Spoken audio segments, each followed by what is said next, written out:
Ready to go.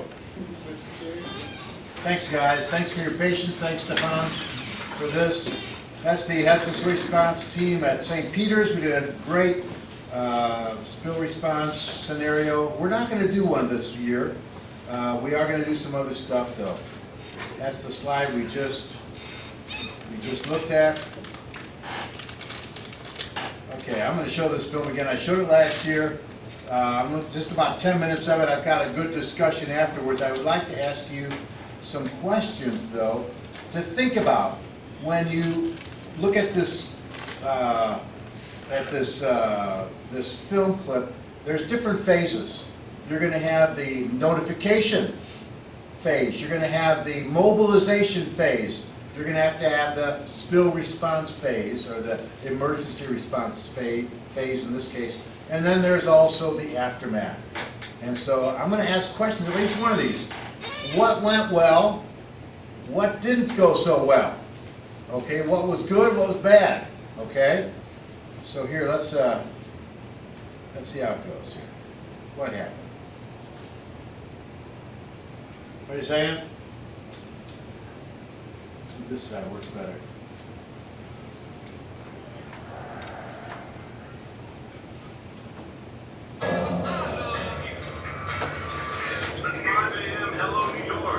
Story this morning, of course, is the Amazons taking the field today. Okay. Notification. Anything about notification? I mean, I'm just going to kind of go through this. It's kind of hard to kind of talk about too much, but they all knew exactly what to do. I mean, the alarm went off. They knew exactly what to do. They had trained mobilization, you know, what to do, when to do it, how to do it, oftentimes. Obviously, because they're in the fire department. We're going to have the fire department coming tomorrow. Paul's the fire chief here at Fremont. He's going to come and share a little bit about, but these guys are in one sense, risky, dangerous situations, emergency situations, a lot of times, oftentimes. So they know exactly what to do. In the mobilization, they detailed specific roles. I mean, do you hear them in the car? We've got the rescue. You know, when you do an emergency response here too, you have different roles. And you need to identify what those roles are. And the emergency response coordinator needs to delegate. Who's going to be the scribe? Who's going to be the guy watching them coming off the line to make sure they're not going through heat stroke or something of that sort? So there are different roles. Who's going to be responsible for setting up the decon area, let's say? And so different roles need to be defined, need to be delegated, so that things go smoothly. The response, what did they do good, what did they do bad? Well, I mean, he didn't have any SCBA, at least Dennis Quaid didn't. The other guy had the tank on the back. I don't know if you noticed or not, but of course he wasn't using it. It just looks good, you know. So, again, this is a film. You know, you're not going to have them probably going like that. They might, but anyway, they did not use any personnel protective equipment, really. They were concerned about the potential for sparks. What's the chemical here you need to be concerned about sparks with? Wax, spray wax, absolutely. Very flammable material. So if you have a spill of spray wax, which another facility did, you need to watch out for sparks. I know you're in that explosion-proof room, but if it's a spill, you know, it might even go outside that, whatever. And so, or when you go in there, you need to make sure you're concerned about sparks, obviously. He did not really assess the situation when they went down into that manhole, but when he entered that room, I don't know if you noticed or not, but he was looking around. He was looking around. He saw the electricity, he saw the thing fall. He was assessing the situation. Immediately assess the situation when he entered. That's what we need to do. When there's a spill, you need to immediately, like second nature, assess what are the hazards, what could go wrong, what needs to happen, essentially. He immediately assessed the situation. Why did it not explode the first time? I put a little thing there. The principle of explosive atmosphere. You guys understand what that means? How much is it down in the tunnel? Say again? Down in the tunnel? Well, I mean, there's a range of concentration of a flammable material that it'll explode. If it's below that, there's less concentration of that. If there's not enough solvent in the air to cause a fire or explosion. I mean, there's obviously a little bit of solvent in the air all the time, and there might be a spark. But if it gets above that level, it will explode. If it gets above, higher than this range, like let's say there's a lot of the solvent in there, it still won't explode. Why? There's not enough oxygen.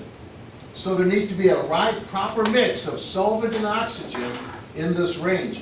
When they first went in, it was below that range. The concentration was increasing, but then when it hit that range and there was the spark, that's when it exploded. And so there is this, what they call explosive range. We used to pull out gas tanks years ago. We don't do it anymore, but you know, you'd have gas vapor. Even though the gas tank was empty, you'd have gas vapor, and you would have to you know, kind of get that gas out of there. But if there is a higher concentration, it's not going to set on fire. There's too much vapor in the tank for there not enough oxygen. There's not going to have enough fire. So anyway, just something to know about in reference to the explosive atmosphere. After response, he was overconfident. He definitely was. And in spill response, that's dangerous. When you somebody who's, they think they can't get hurt. They think they're almost indestructible. I used to work for a company, and now it's a BASF company, but there was an alarm going off, and I saw this. It was amazing. Everybody's going out. And here's the plant manager running the other direction. He wanted to see what was going on. He was a very competent guy. Very competent guy, but he wanted to see what was going on. He wasn't going to go out with everybody else, and that kind of attitude can be dangerous. They did have some explosions at that facility. So the wife was concerned, and you know, I showed that last section. It's about 4 or 5 minutes, that last section. And I've said this last time. What's the reason why I show that last section? Remember from last year? The aftermath, like how it affected him? Well, yeah. Anything else? That's good, Stefan. We want to be safe for those who love us, for our families. It's not just us that are affected. You know what I mean? There's people who love us. There's people who are going to miss us if something goes bad. There are people who depend on us. And so you want to be safe, not just for yourself, but also for those around you. Also those who care about you. So just moving on, critical things to always remember. These are just things you always want to remember. Quickly assess the situation before rushing in to respond. Be aware of heat stress. We're going to talk about that. We're going to talk about some of these things over and over and over again. Hopefully it's going to sink in and you'll remember it. But there is repetition. And in one sense, that's kind of on purpose, so that it kind of makes a deeper impact. Always use, and I underline, proper personnel protective equipment. You put on personnel protective equipment, it's not the right kind, or it's damaged, it's not going to do you any good at all. And so you don't want to just use PPE. You want to make sure it's good stuff, the right stuff for the situation. Otherwise, it's not going to help you. Always use the buddy system. What does that mean? You always go in pairs. You watch out for your buddy. Site control is essential. It's a dynamic situation, especially a larger spill. It's changing. The vapors are spreading, let's say. And so it's a dynamic situation. It's not stable and it's fixed. Always perform proper decon. This year, we're not going to do a spill response scenario. We're going to do a decon exercise. I'll just tell you, I think you guys respond to smaller spills very well, probably. I mean, I've not been here when you were responding, but I think you have the smaller spill situations down pretty well, pretty good. Yeah, I mean, you know what to do, you know how to do it, you've been doing it, it's not a big deal. My concern is that if perhaps you have a larger spill, it's kind of outside the normal box. And so that's where you're going to have to make sure you do a proper decon area. For a small spill, you don't need much of a decon area. I mean, you guys do it in the bag. I think that's kind of clever. It's great for a small one. If you get a bigger one, you can't do it in the bag. And so what's the good, and I'm going to prepare, or I'm going to think about what happens if it's a bigger one. Because that's what this training's kind of for. Not just to prepare you for the small ones, but if there was a big one, that you still know how to respond properly. And then the after-action review, that's always essential, learning from what went on. Overview of the training. Today, this is kind of the introduction and overview. We're going to dissect a spill response. We're going to look into it deeply. Did you ever dissect an animal, a frog, when you were in high school or something like that? Yeah. You kind of go in there and you dig it apart, and you really learn from what's inside. We're going to talk about site characterization and assessment. We're going to take a break. Safety issues, emergency response, plan, and then we're going to do what we've started last year. This is the second year for doing it. We do environmental training with HAZWOPER. These are other requirements that you need to do every year, and we just kind of throw it all in. For example, the stormwater pollution prevention plan, how to prevent against stormwater pollution. There's a training requirement in that every year. The SPCC, spill prevention, control, and countermeasures, another rule, talks about oil. We need to do training on that every year. Has waste, something you just need to be aware of. So, and then we're going to have a quick quiz. Today's the quiz is just going to be on that environmental training. Tomorrow's quiz is going to talk about everything in reference to the HAZWOPER training. So then tomorrow we're going to do some more personnel protective equipment, SCBA. We're going to have the fire department come. Paul's fire chief. We're going to have Lisa, the local emergency planning commission director. She's going to come. We're going to talk to them for about an hour between like 9 and 10. So we're going to do the quiz before they come, and then they'll be here for the next session too. We're going to do a quick, full dress for level B for those who haven't done it before, and we're also going to do our decon scenario, miscellaneous topics, whatever. So HAZWOPER, what does that mean? HAZWOPER, hazardous, H-A-Z-W, waste, operations, HAZWOPER, and emergency response. There's regulations in OSHA that talk about this. HAZWOPER, I have to be honest with you, my experience is more with hazardous waste operations, where we would go into an uncontrolled hazardous waste site that's a lot more stable. It's not as dynamic as an emergency response. And to be honest with you, the majority of the regulations talk about the hazardous waste operations portion. There's just one section on emergency response. In my opinion, the emergency response is a lot more, I'm going to say, dangerous and requires more. It requires more training even.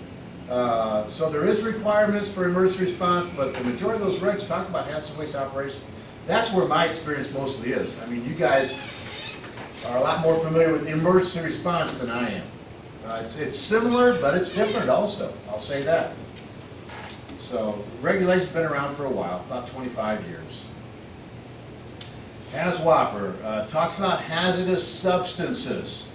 You guys have two hazardous substances here.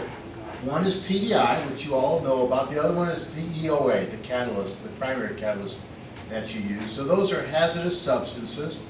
If you have a hazardous substance above a certain level, then you should comply with these regulations.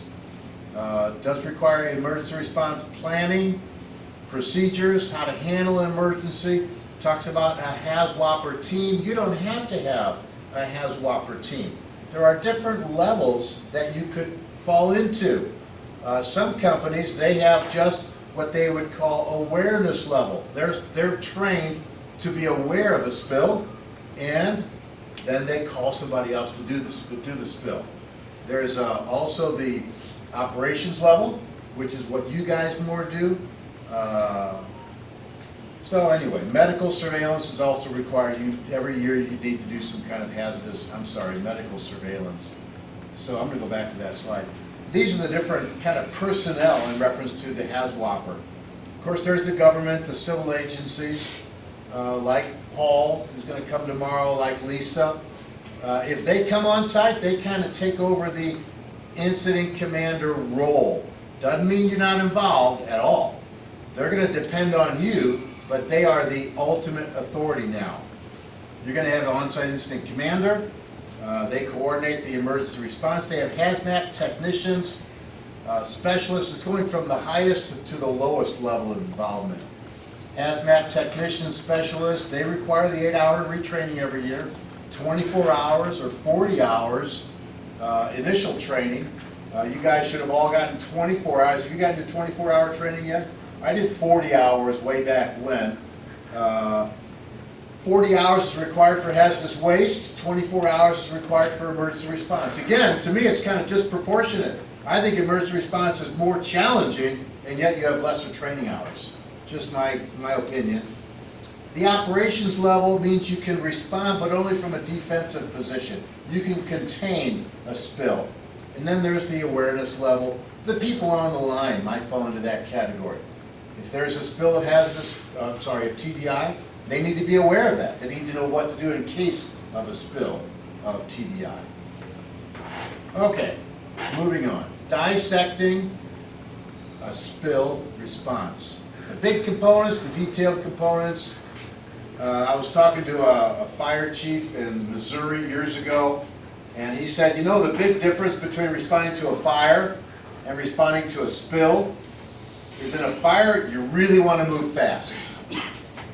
In a spill, you want to slow things down. Because when you move too fast, you make mistakes, you spread the stuff around. And you make a situation a lot more dangerous, a lot more, just say bigger. And so you want to slow things down. It's also a very stressful situation. We were doing a scenario back around, gosh, about 8 years ago, and we were pretending that somebody had a kind of heat stroke, you know, and so the guy was all dressed up, they were in the tank farm, and he kind of sat down, and his buddy noticed him. Boy, you're not doing it right yet anymore, you know what I mean, you're sitting down.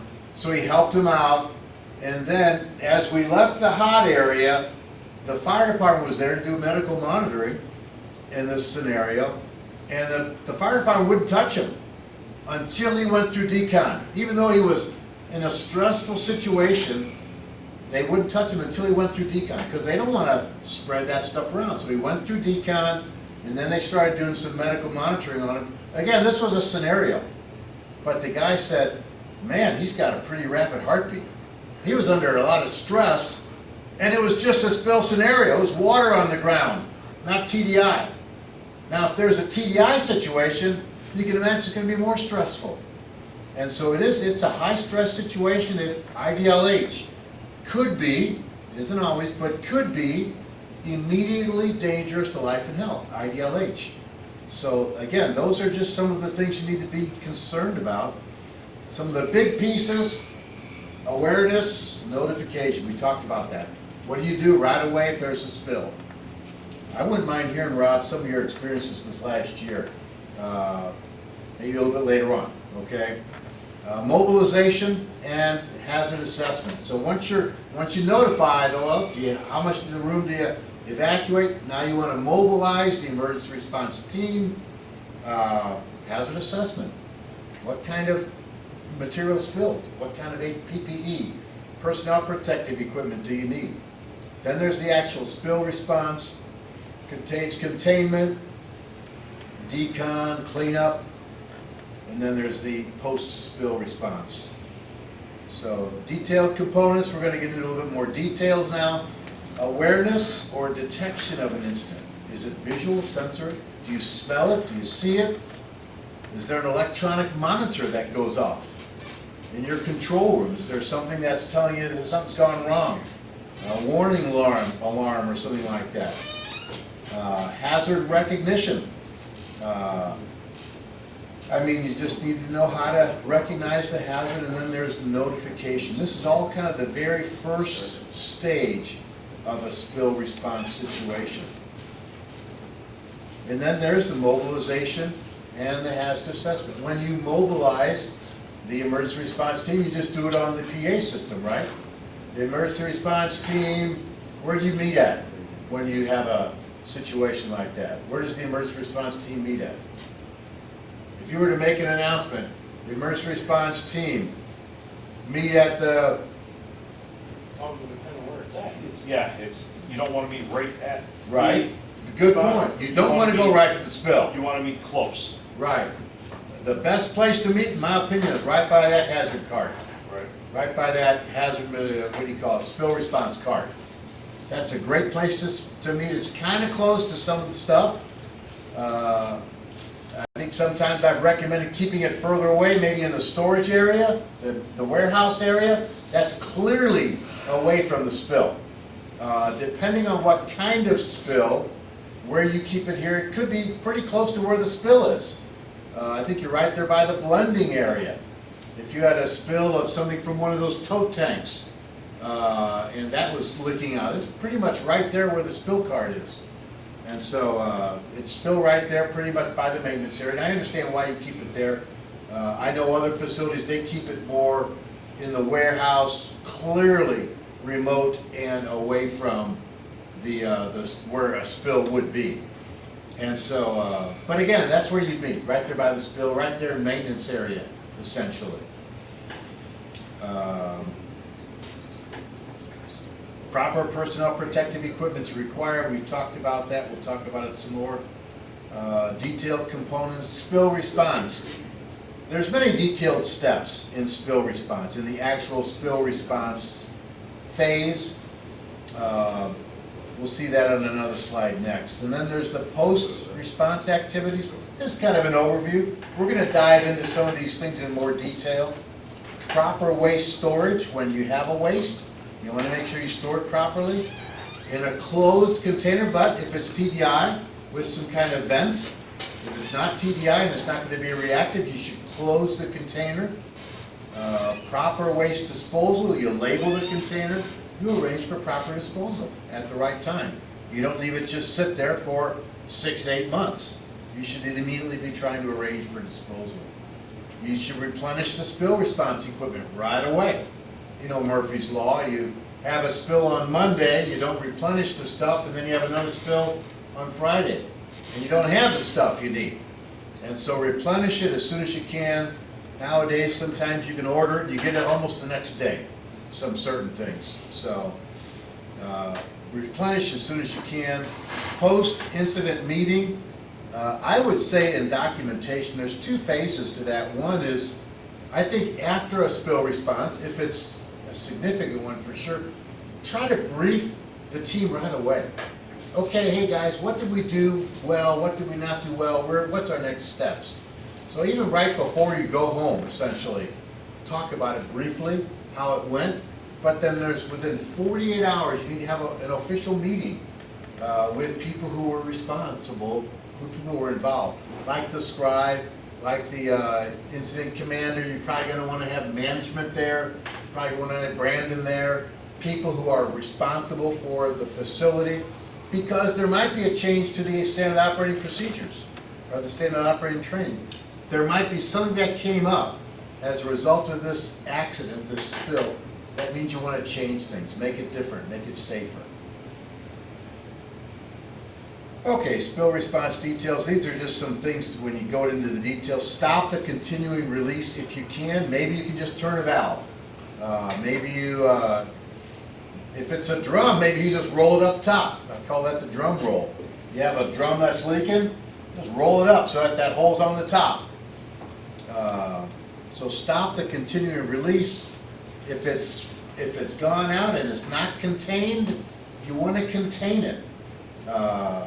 Some facilities, they unload. I think here at this facility, the containment area has it goes into a storm drain. Yes.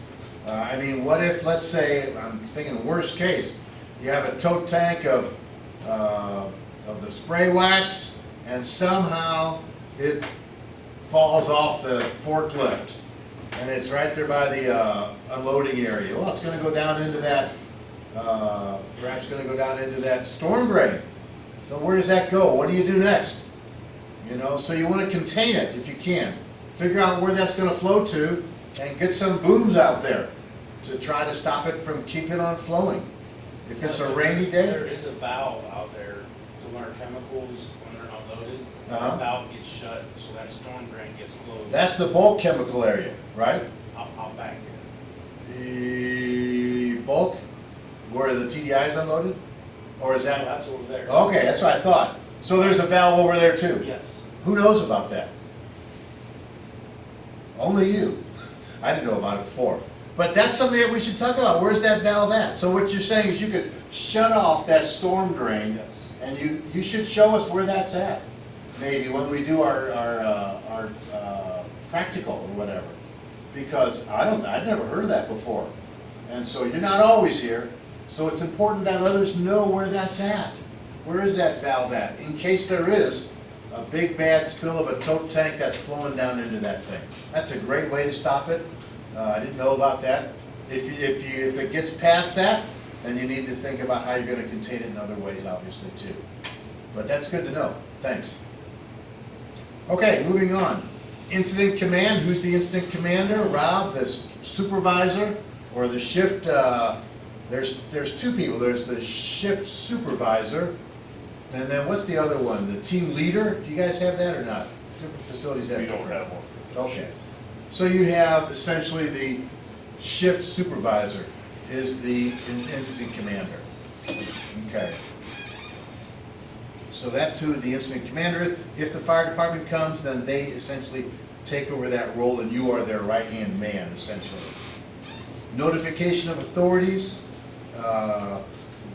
In some plants, when the TDI alarm goes off, the plant manager, Brandon, others, they get a message or they get a call. I don't know if that's the same way here or not. But you might want to notify the management. Hey, something's going on. You know, we've had to shut down the line, whatever. They're going to want to know that stuff, obviously. So notified not only internally, but also externally. How do you notify the fire department? 911, pretty simple, 911. Fire department, 911. We're going to call them tomorrow. Zone delineation, hot zone. How do you figure out where the hot zone is? You have a bigger spill. TDI monitor. Get your handheld TDI monitor. Yeah, what if it's a spray wax? Get that TDI monitor. Ain't gonna do anything. TDI monitor doesn't do anything for anything other than TDI. So you might want to just set up a safe distance, and we're going to talk about that depending on the size, maybe. But zone delineation, what's the hot zone?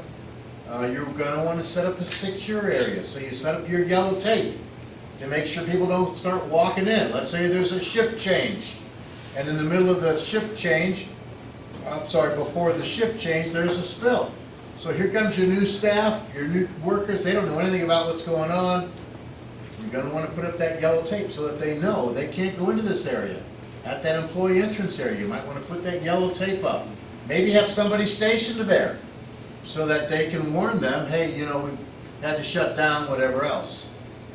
So zone delineation, decontamination. Where should the decon area be? In the warm zone, right outside the hot zone, ideally.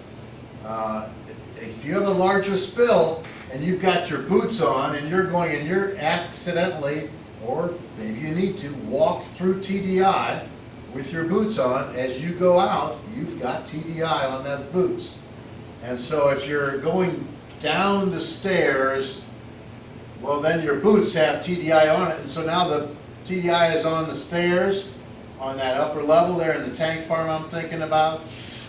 So as close as you can to where that spill is where you're going to want to do it. When do you set up your decon area? ASAP. Is that you set stuff on?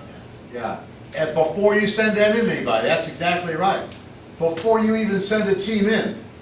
Because you don't want a team that's in there and now they have to come out and there's no decon area set up. So you set up that decon, I'm going to say either before or simultaneous to. So maybe they're dressing up, one group is dressing up, putting on their their level B equipment. Another team is setting up their decon area at the same time. So that when they go in, they can come out and have proper decon. How long and how big, we're going to talk more about that. Again, for smaller spills, you know, your bag process works fine. I'm not going to criticize that in the least. If it's a bigger spill, that bag process isn't going to work, where you step in a bag. So if it's a bigger spill, you obviously need something else. Personnel protection, you need to know what types. We're going to talk about that more. And then also the neutralization solution. Everybody know where that's at? Where the neutralization solution is? Maintenance, everybody? Okay, how much? I mean, we did a scenario a couple of years ago, and it was only about that much, you know, and it was a pretty big spill we were assuming. And so one of the first things they did is they started mixing up some new neutralization solution. Do you know where that's at? Do you know where the ammonia is and whatever else? I mean, those are things people need to know that. You know, what's the formula? How do you make that neutralization solution? Certain people do that all the time, other people don't. And maybe maintenance all knows how to do it, maybe processing all knows how to do it. Ideally, everybody on the emergency response team knows how to mix up that neutralization solution. And then spill response, pick it up, decon, analyze it, whatever. Some safety principles, use your 5 senses, be aware of the information in the SDS. Anybody look at an SDS in their lifetime? Anybody actually pull one up? Good job, good job. Anybody else, you actually pulled one and looked at it? Good deal. That's important to do. A lot of guys don't do it. You know, if you have a material that you're handling all the time, it's worth it. It's worth it. It's worth the time investment to spend a half an hour to look through that safety data sheet. You'll learn stuff. I do every time I look at one. I learn stuff, a lot of technical stuff. You're not going to want to, you know, how many mice got killed if it's this exposure. You know what I mean? They put all that in there, and you can kind of skip over some of that stuff. But there's some good stuff in there, you know. And so look at the SDS. Guard against the trap. What's the trap? I say familiarity could breed stupidity. You're so familiar with the stuff, you're unloading a tuck 3 times a week, and you're always just dealing with this over and over again, and you lose your respect for the materials that you're handling. And it's a trap. I mean, I've shared stories, I'll share it again. Guy I used to work with years ago, I was working at a nuclear reactor, a research reactor, and this guy handled radioactive stuff all the time. And he left this one area and he had a bag full of radioactive materials. And he'd hold it like this, trying to keep it away from him, you know. He walked out of the room, every monitor in the building went off, you know. And so he's like, what, a yard away, and he lost his respect for the radioactive materials he was dealing with. He had deformed kids. He had 2 kids. Each of them had handicaps. He lost the respect for them. And so you don't want to do that. You don't want to lose your respect for the materials that you're handling. You don't want to rush into a situation without you doing an assessment. Like that one plant manager that I was talking to you about. So are you being trapped? Do you think, or do you, or have you rushed into a situation without the proper PPE? Not a good thing to do. Do you ignore or suppress those little small promptings? I talk about this a lot. What happened the other day, I was working with some kids. This was probably about a month ago. Working with some kids making a lamp.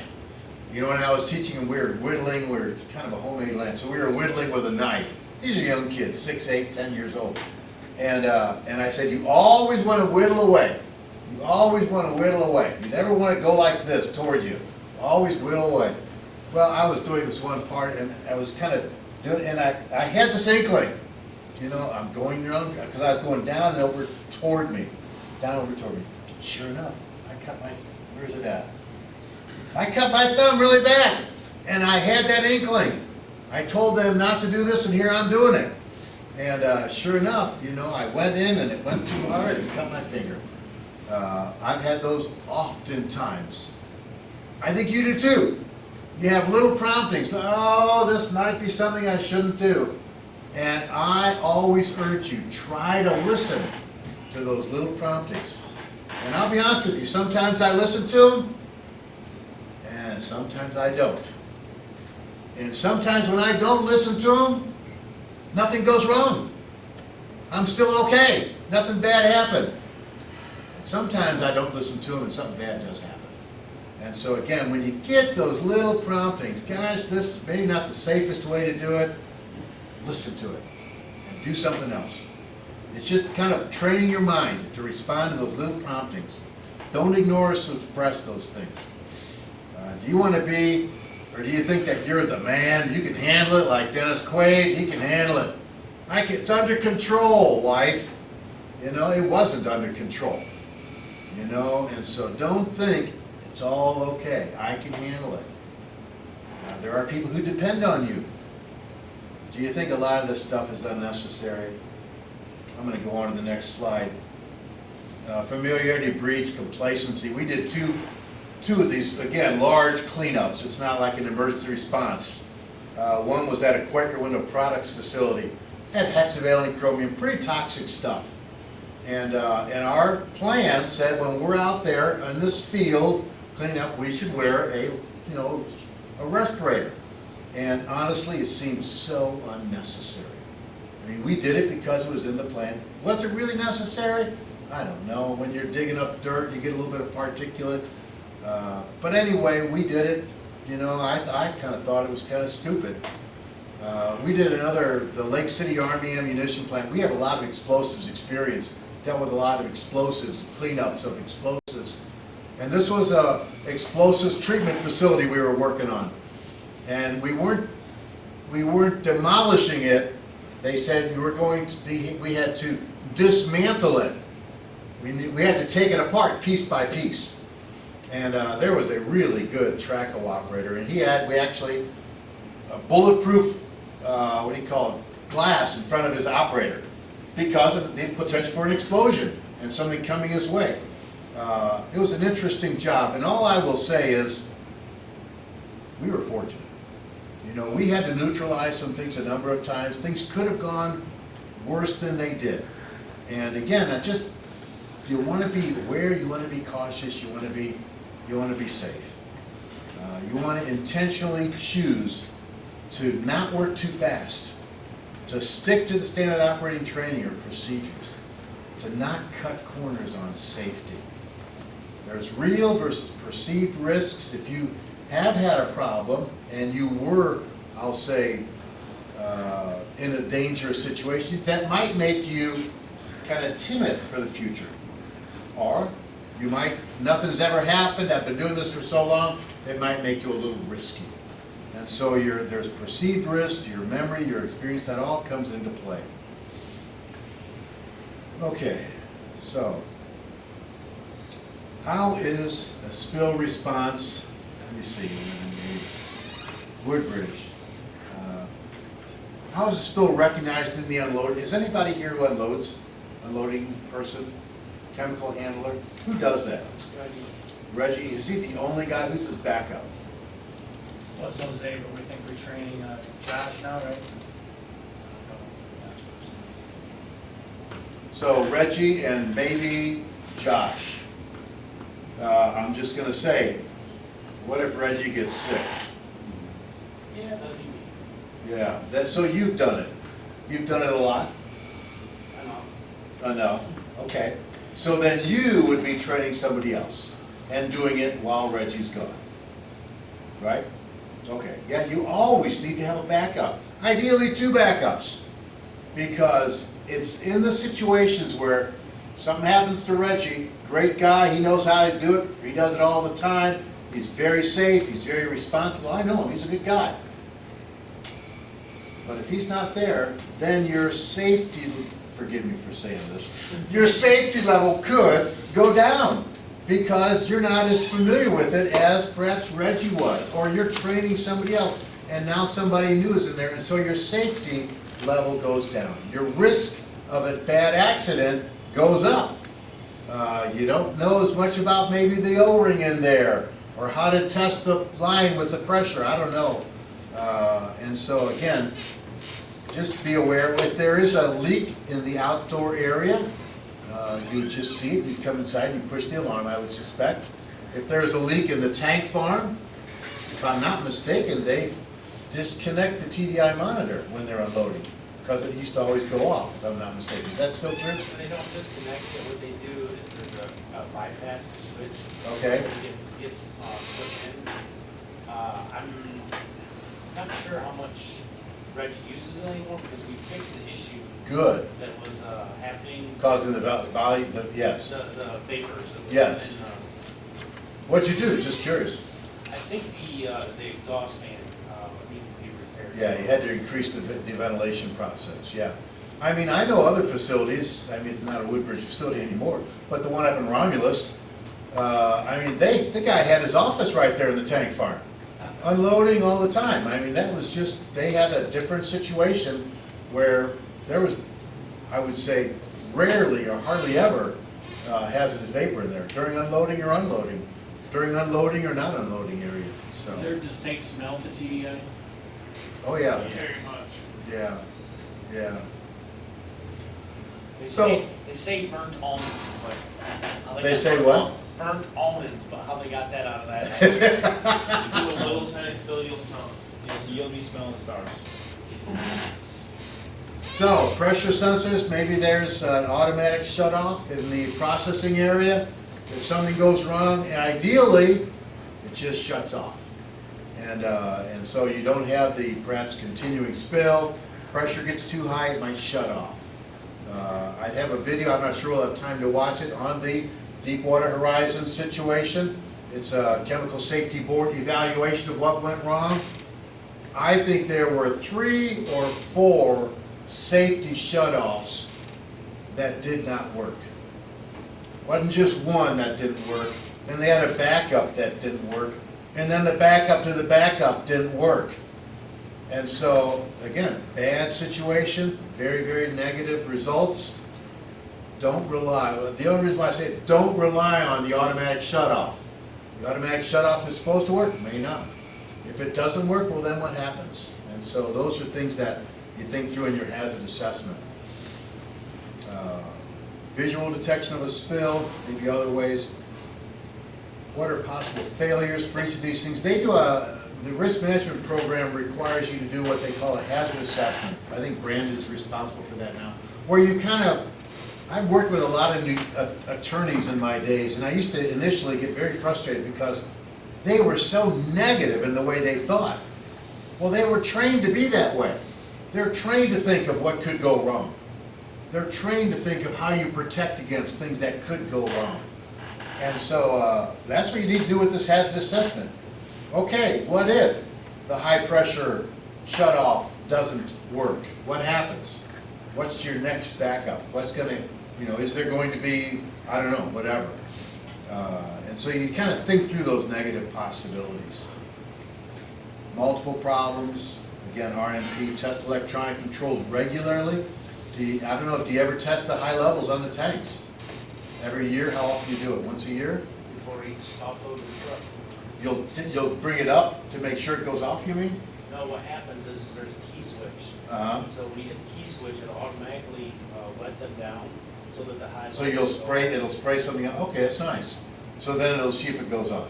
Yes. Every time you unload? Before you offload. Okay. And has it ever not gone off? Yes, there's a piece needs to be replaced. Okay, and so, Because you can't, unless the high-level emergencies go off, you cannot offload a truck. okay. So you essentially, you test it right there, and if it doesn't go off, then that truck has to wait there until you replace it. Replace it, or you physically check, make sure that you got the room, and then you can offload. Okay, okay. Again, a safety bypass, great. It sounds very thorough to me. That's great. Electronic controls, you need to test them regularly, like you do there. I wanted to do, this is something new for this year. What's the weak link? Nowadays, everybody has a cell phone. So I want you guys to scan that QR code, okay? And I'm going to, hold on, I'm gonna have to, give me a second to, wait a second, okay, I'm gonna do this.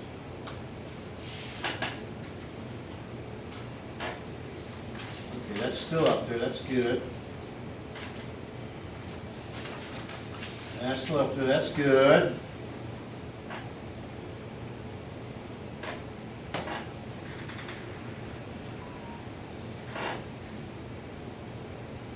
Okay, scan that QR code. Everybody get your phone out. Come on, everybody. Scan that QR code. This is a exercise. I want you guys to vote. You actually, just go to your camera. Your camera. You're like me. You're like me. I wasn't jumping out there, just spinning so far. Get your kids. You got that in there now? I'm in. Okay. You, Verizon. Okay. I want you to tell me what's the week.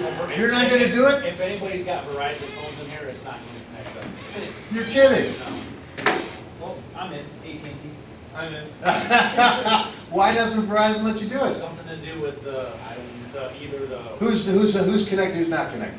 I'm not I'm trying out your phone. I'm in.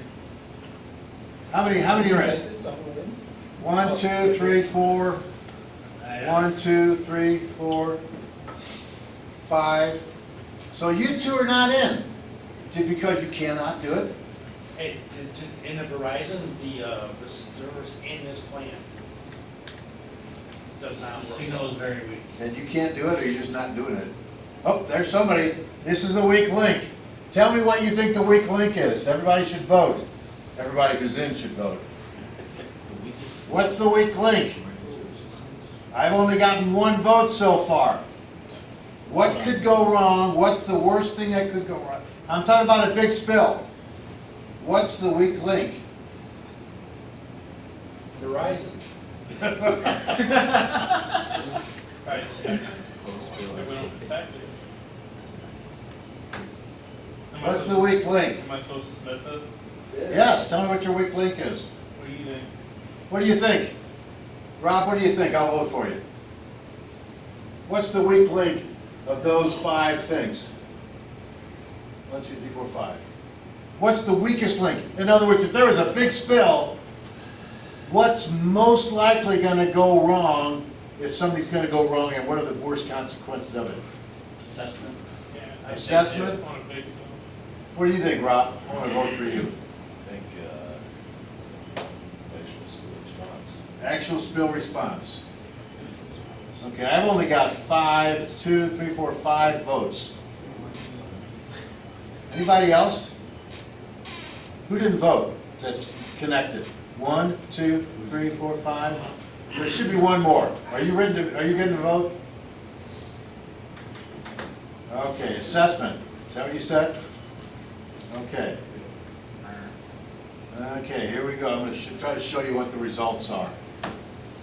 Let's see if I can do this. Okay. Keep in mind, I'm not the most techno-savvy person in the world. That's not it. There we go. That's your results. Now, if I were to have voted, and this is why I did this, I would have said decon. Because I think decon has the potential. Now, I'm thinking about a big spill now. Decon has the potential of making this spill a lot worse than it could be or should be.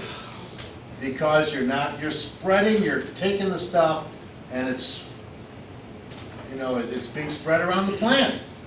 And so what could happen if you don't do decon right? Okay, you got a warm area now. You don't do decon right. Now that's the hot area. Because you had enough TDI that's going into the area that now you got to move your decon area further back in theory. And so decon to me could be an issue. So curious, why did you say assessment mode? Whoa, I didn't do that.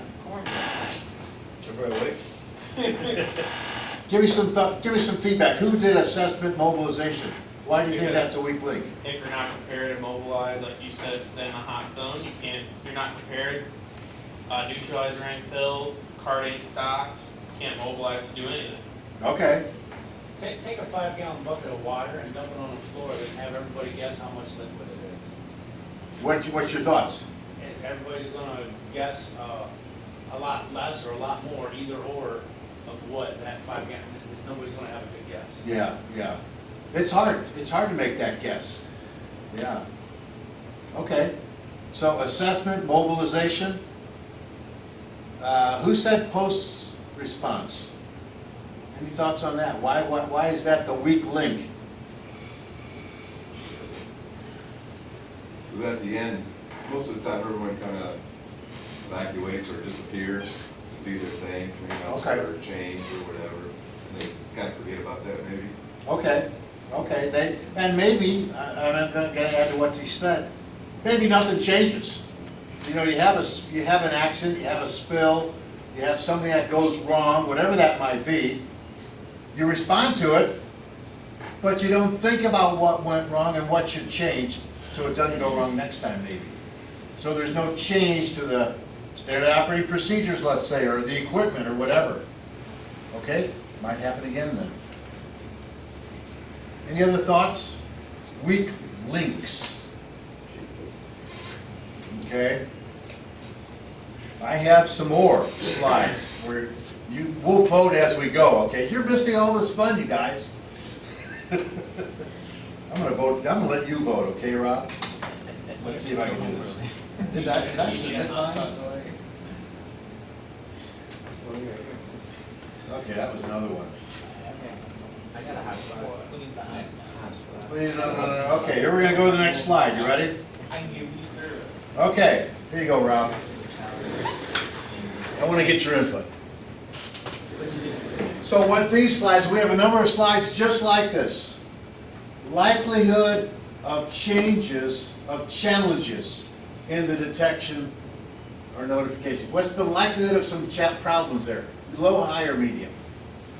Likelihood of challenges or problems or difficulties. Likelihood of problems in the detection notification area.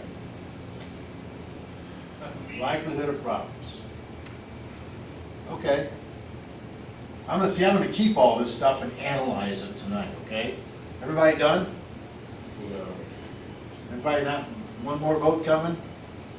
Likelihood of challenges in this early stage, detection, notification. I'm going on to the next slide. There we go. Okay, likelihood of challenges in the assessment mobilization, high, medium, or low.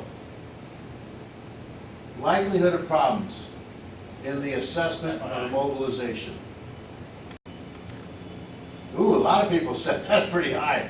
Okay, good. The one challenge with seeing it while it happens is some people follow what others are saying.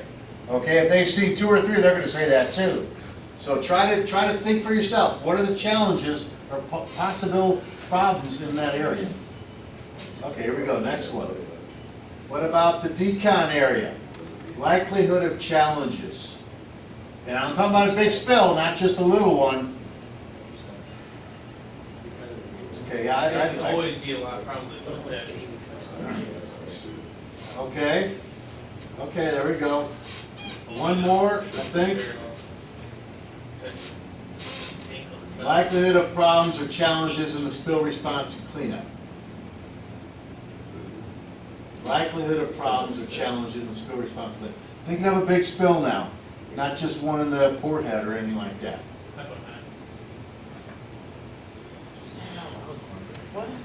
Likelihood of challenges.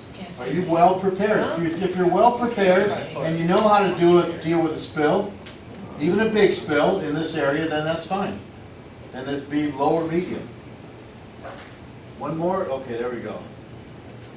And then likelihood of challenges in the post-spill area.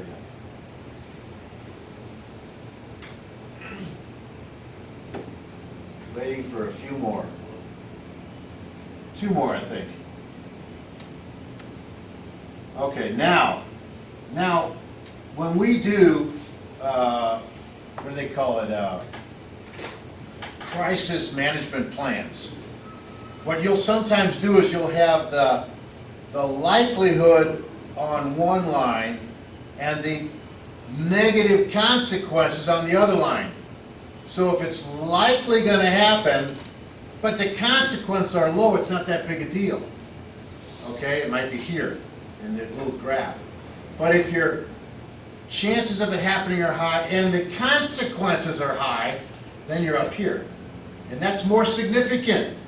Okay, so the next set of questions is, what are the consequences Are the consequences high, medium, or low if you have a detector notification problem? Are the consequences high, medium, or low? I put high cornbread. Boy, you all did that. Whoa. The consequences are high if you don't notice something. Yep. Don't follow what everybody else says, okay? What about assessment mobilization? Consequences high or low?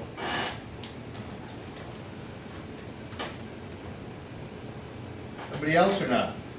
There we go. Okay, what about consequences of problems with the decon area? High, medium, or low? Yeah, everybody said that too. Okay, what about the spill response? If you actually not spill response? High, medium, or low? Okay, and then the last one. What about the post follow-up? Yeah, I would say medium too. Honestly, I think medium is, I mean, you're gonna have problems, but it's not gonna be as significant. Okay. Thanks for your input. Can I have my phone back? Appreciate it. Let's see if I can get the other slides back now.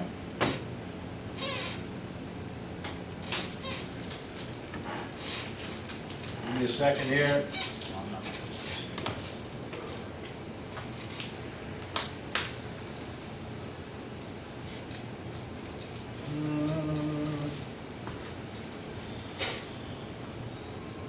There we are. Okay, thanks for your input, you guys. I appreciate it. Tomorrow, I'll look at that some more, and we'll kind of talk through it some more, maybe. I don't know what happened.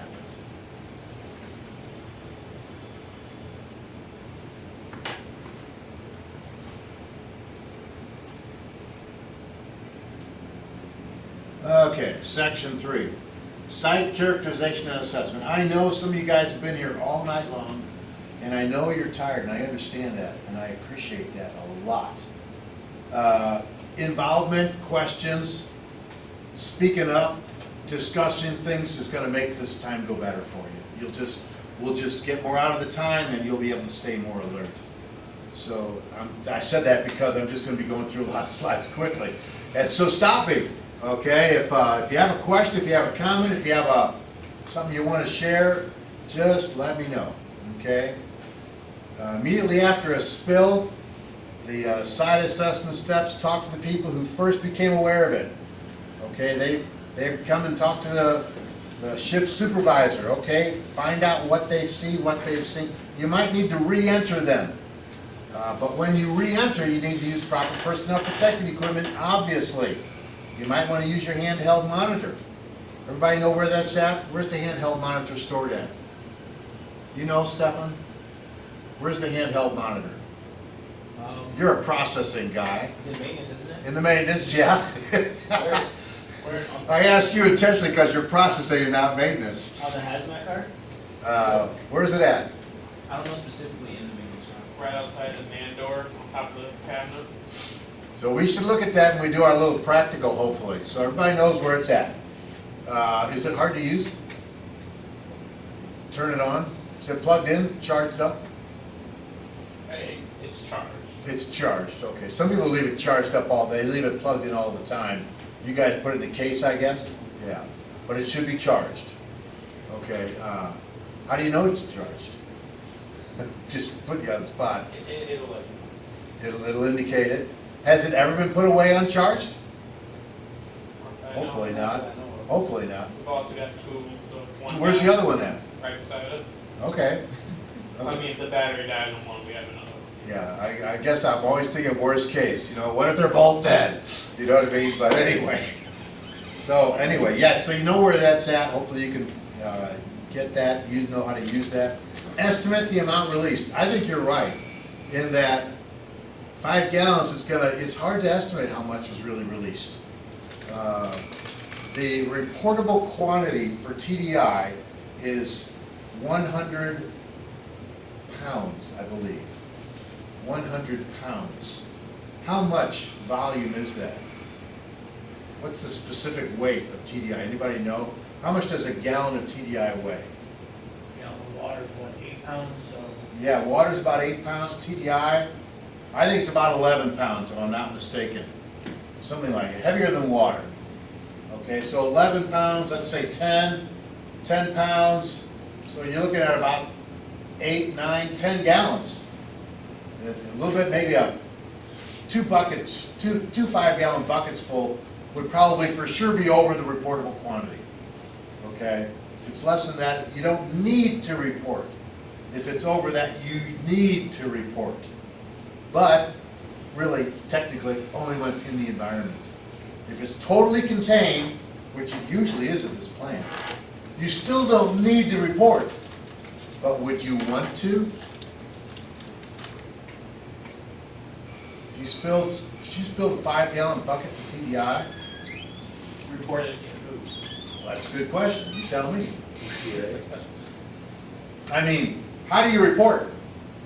You report first of all to management maybe. How else do you report? Shift recap. 911. I mean, reporting, getting emergency response in there, 911.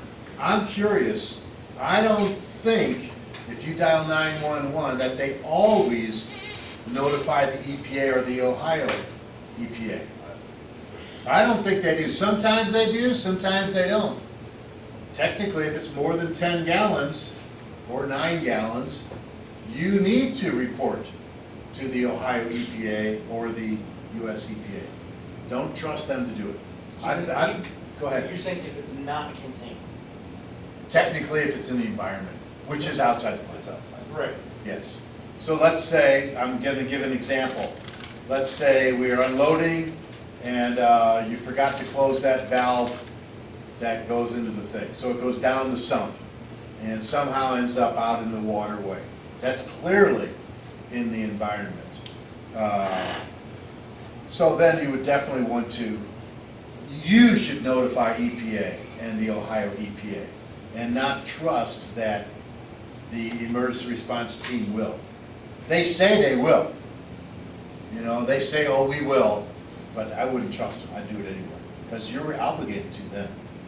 So, where are we at? Estimate the amount, assess immediate concerns, stop the continuing leak.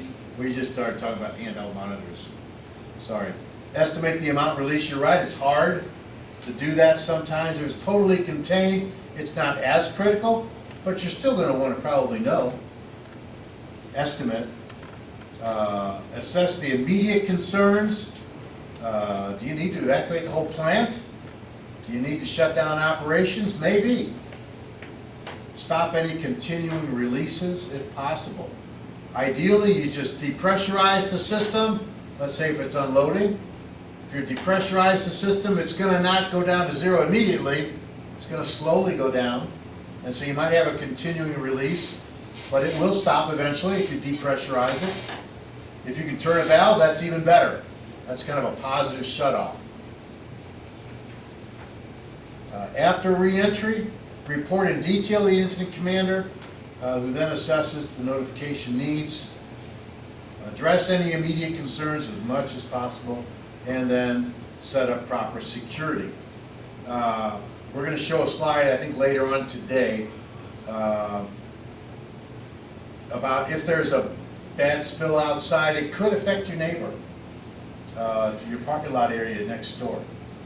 So you should perhaps notify them. Maybe get some people over there with some yellow tape. Use the handheld monitor to delineate the hot and the warm zones. Any thoughts on what's hot, what's warm? Concentration with that handheld monitor? We're going to talk about that. But anybody know right now? Do you mean like when it alarms or? Well, what would be defined as the hot zone if you have your handheld monitor? Anything over 5? I would say anything over 20 So would be our your hot monitor- zone. That's what I would say. What do you think? Right. It'll detect at 5, Yes. but the main alarm is set at 20 to go off for everybody to back away. Yeah. I said 5 for the monitor. I get 4. 5 is when the first monitor goes off. Yeah, 5 is kind of like, I forget exactly, I have a slide on it later on. 1 is like your permissible exposure limit. I think that's 20. But it might be 5, I don't know, we'll see the slide coming up, okay? But I would say 20 and above is your hot zone. You definitely want PPE in that area. Your 5 to 20 would be the warm zone. Less than 5 means you're good to go. You know, that's below a concern level. Incident commander responsibilities: activate the emergency response team, get on the horn and tell them to meet at the emergency response cart, probably. Activate additional response contractors. I'm gonna ask you, Rob, now you're on the spot. What happened this last year? Give me a little bit of input. You said you called them a couple times, no? Well, we didn't have a spill, we had just incidents here. Okay. That we've had to call. So it was not spill related? No. I'm not interested then. Well, I I was wanting some spill response stories. No, spill response stories. No spill response stories, okay. But you did have to dial 911. Yeah, we did. For different We had- instances. We had, everything worked out where we had to call Dwayne at home, we had to call Mark at home, for the light post, electricity. Yeah. It just, things like that. Yeah. That we've had to initiate things step by step. Yeah. I mean, the question is sometimes, honestly, dialing 911 is, I would say it's a big step. You don't do it just casually, okay? The question is, when do you do it, when you don't do it? And sometimes it's not clearly, yes, no. Sometimes it's a, well, I don't know. And my advice always is better to caution on the do it versus don't do it. They're there to help you. You know, yeah, it's a big deal, but they're there to help you. Don't think that they're gonna come on site and they're going to, you know, whatever. So err on the side of doing it versus don't doing it. Evaluate the severity, potential impact, safety concerns. That's all the emergency responder, the incident commander's responsibility. Talk to the first person on the scene. Nature, monitor safety of the emergency response team. Heat stress, that is something I honestly think, if it's a big spill, that's something you should delegate. You shouldn't do that yourself. You should have somebody who's, okay, you're on the emergency response team, you're not gonna be going in, but when they come off, you talk to them, you see how they're doing, you give them some water, and you essentially assess whether they're under some kind of heat stress. And again, heat stress is something that's significant. And when we were doing that Lake City ammunition plant, that explosives plant, 105 degrees outside. In the sun, we were dressed up, you know, not in level B, in level C, but it was hot. And we had to watch out for that. And that's one area where I think we were lucky.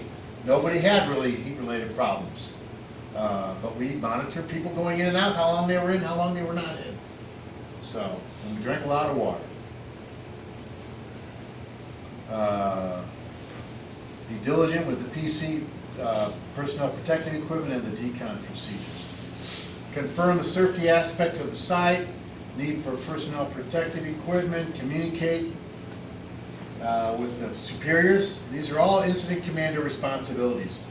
Coordinate and complete the additional internal and external notifications. We're going to do a notification exercise tomorrow. You did a good job last time, Rob. We might have you do it again this time. We'll see. Just trying to remember if I had the phone number still. What I was going to do actually is take a photo of your sign down there. Don't you have a photo? Don't you have a sign of emergency numbers down there somewhere?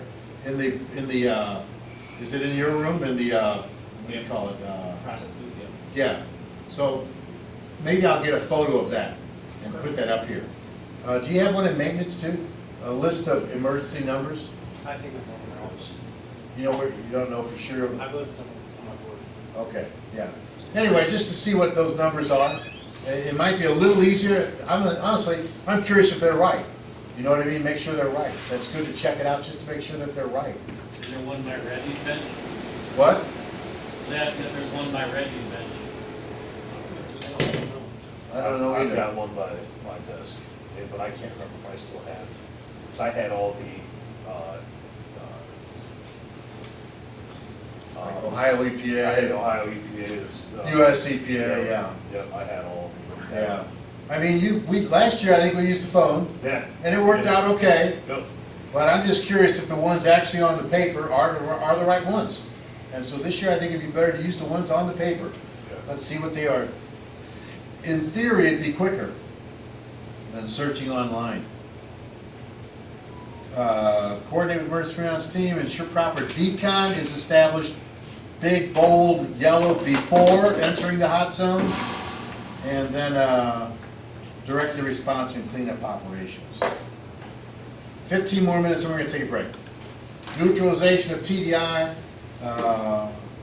made in-house. Where's the ingredients at? If I am not mistaken, it is posted on the hazmat cart on the inside of the door. Posted on the hazmat cart on the inside. The formula, the mixed formula.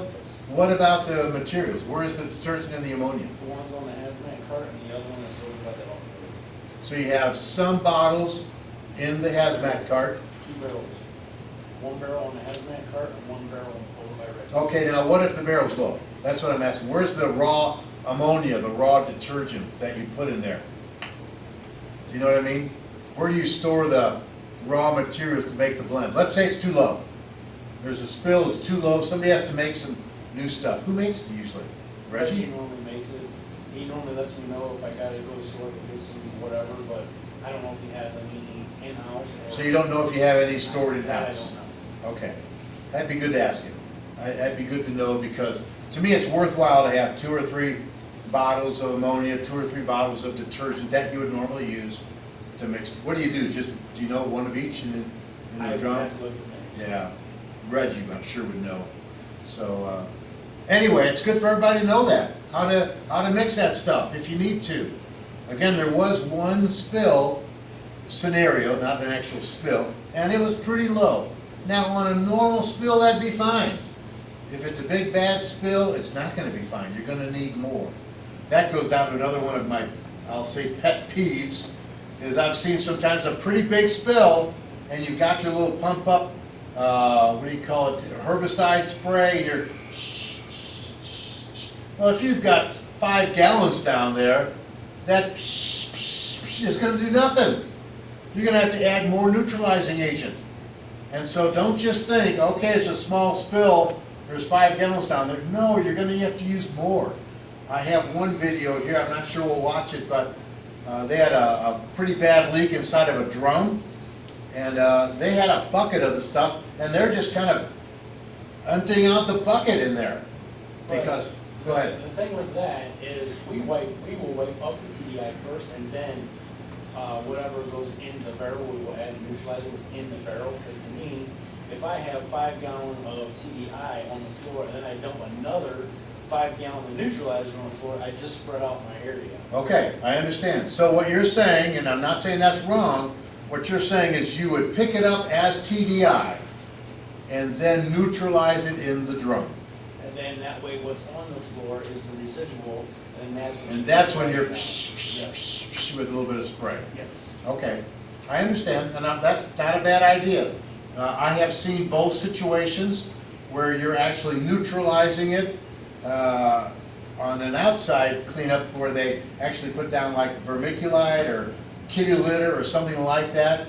The pads are great if it's a nice smooth surface like this. If it's a concrete surface, if it's kind of rough out there in the unloading area, your pads are going to do something, but they're not going to do as much as perhaps a kitty litter or something of that sort. But I've seen where they actually would lay down that vermiculite and then they would neutralize it right there versus pick it up before neutralizing it. So I understand what you're saying, and I'm not saying it's a bad thing to do, I think that makes sense. So, Is that what everybody does, or you just, like you said, you see it both ways? I've seen it both ways. I've seen it Just a both preferred ways. method. I would say it depends on the situation.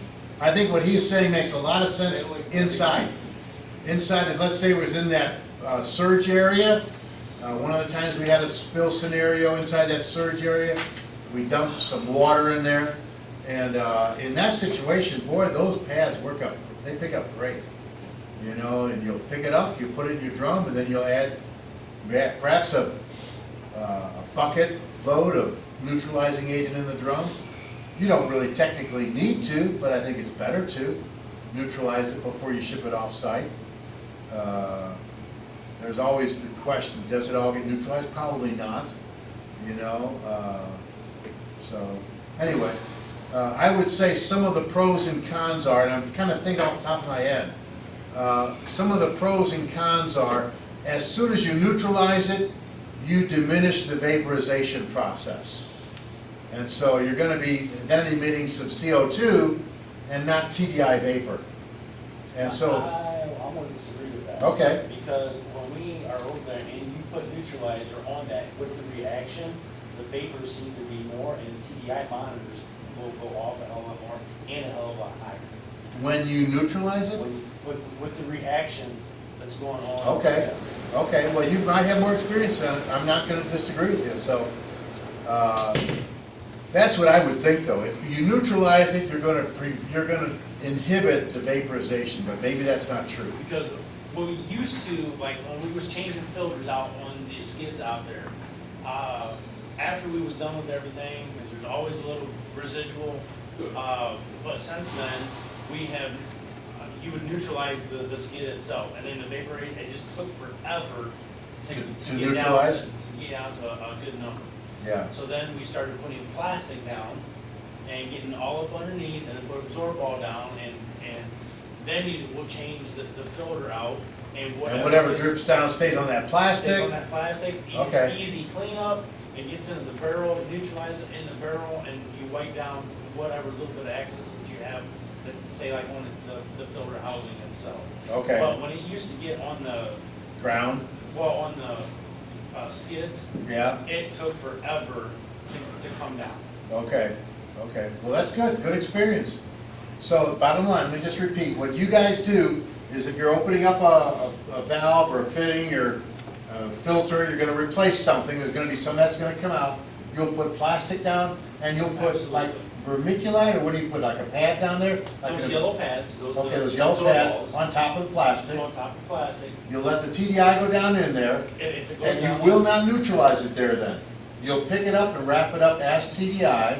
On that, we will spray, we'll spray the filter housing down, so once again. Okay, it's so all- you'll spray the equipment down and it'll fall on there Yep. too, Yep, okay? and then we'll pick it up, and then we'll neutralize it more. Then you'll wrap it up and you'll add some more neutralizing agent in the drum once it's in there. Yes. Okay, that's good.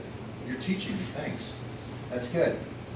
Okay, any other thoughts or comments on that, neutralizing before or after? I mean, I shared my thoughts, and Mike obviously shared what he thinks from his experience, which sounds good. So what is the mix ratio? I've never looked at the card. It's posted on HAZWOPER. It's something like 1 or 2 bottles, Per. yeah, per drum, Yeah, something like that. yeah. So whenever Reggie gets low over here, he'll mix an entire drum, there's 2 drums, there's one over by the offload, and then there's one on the hazmat cart, so where do you think the hazmat cart?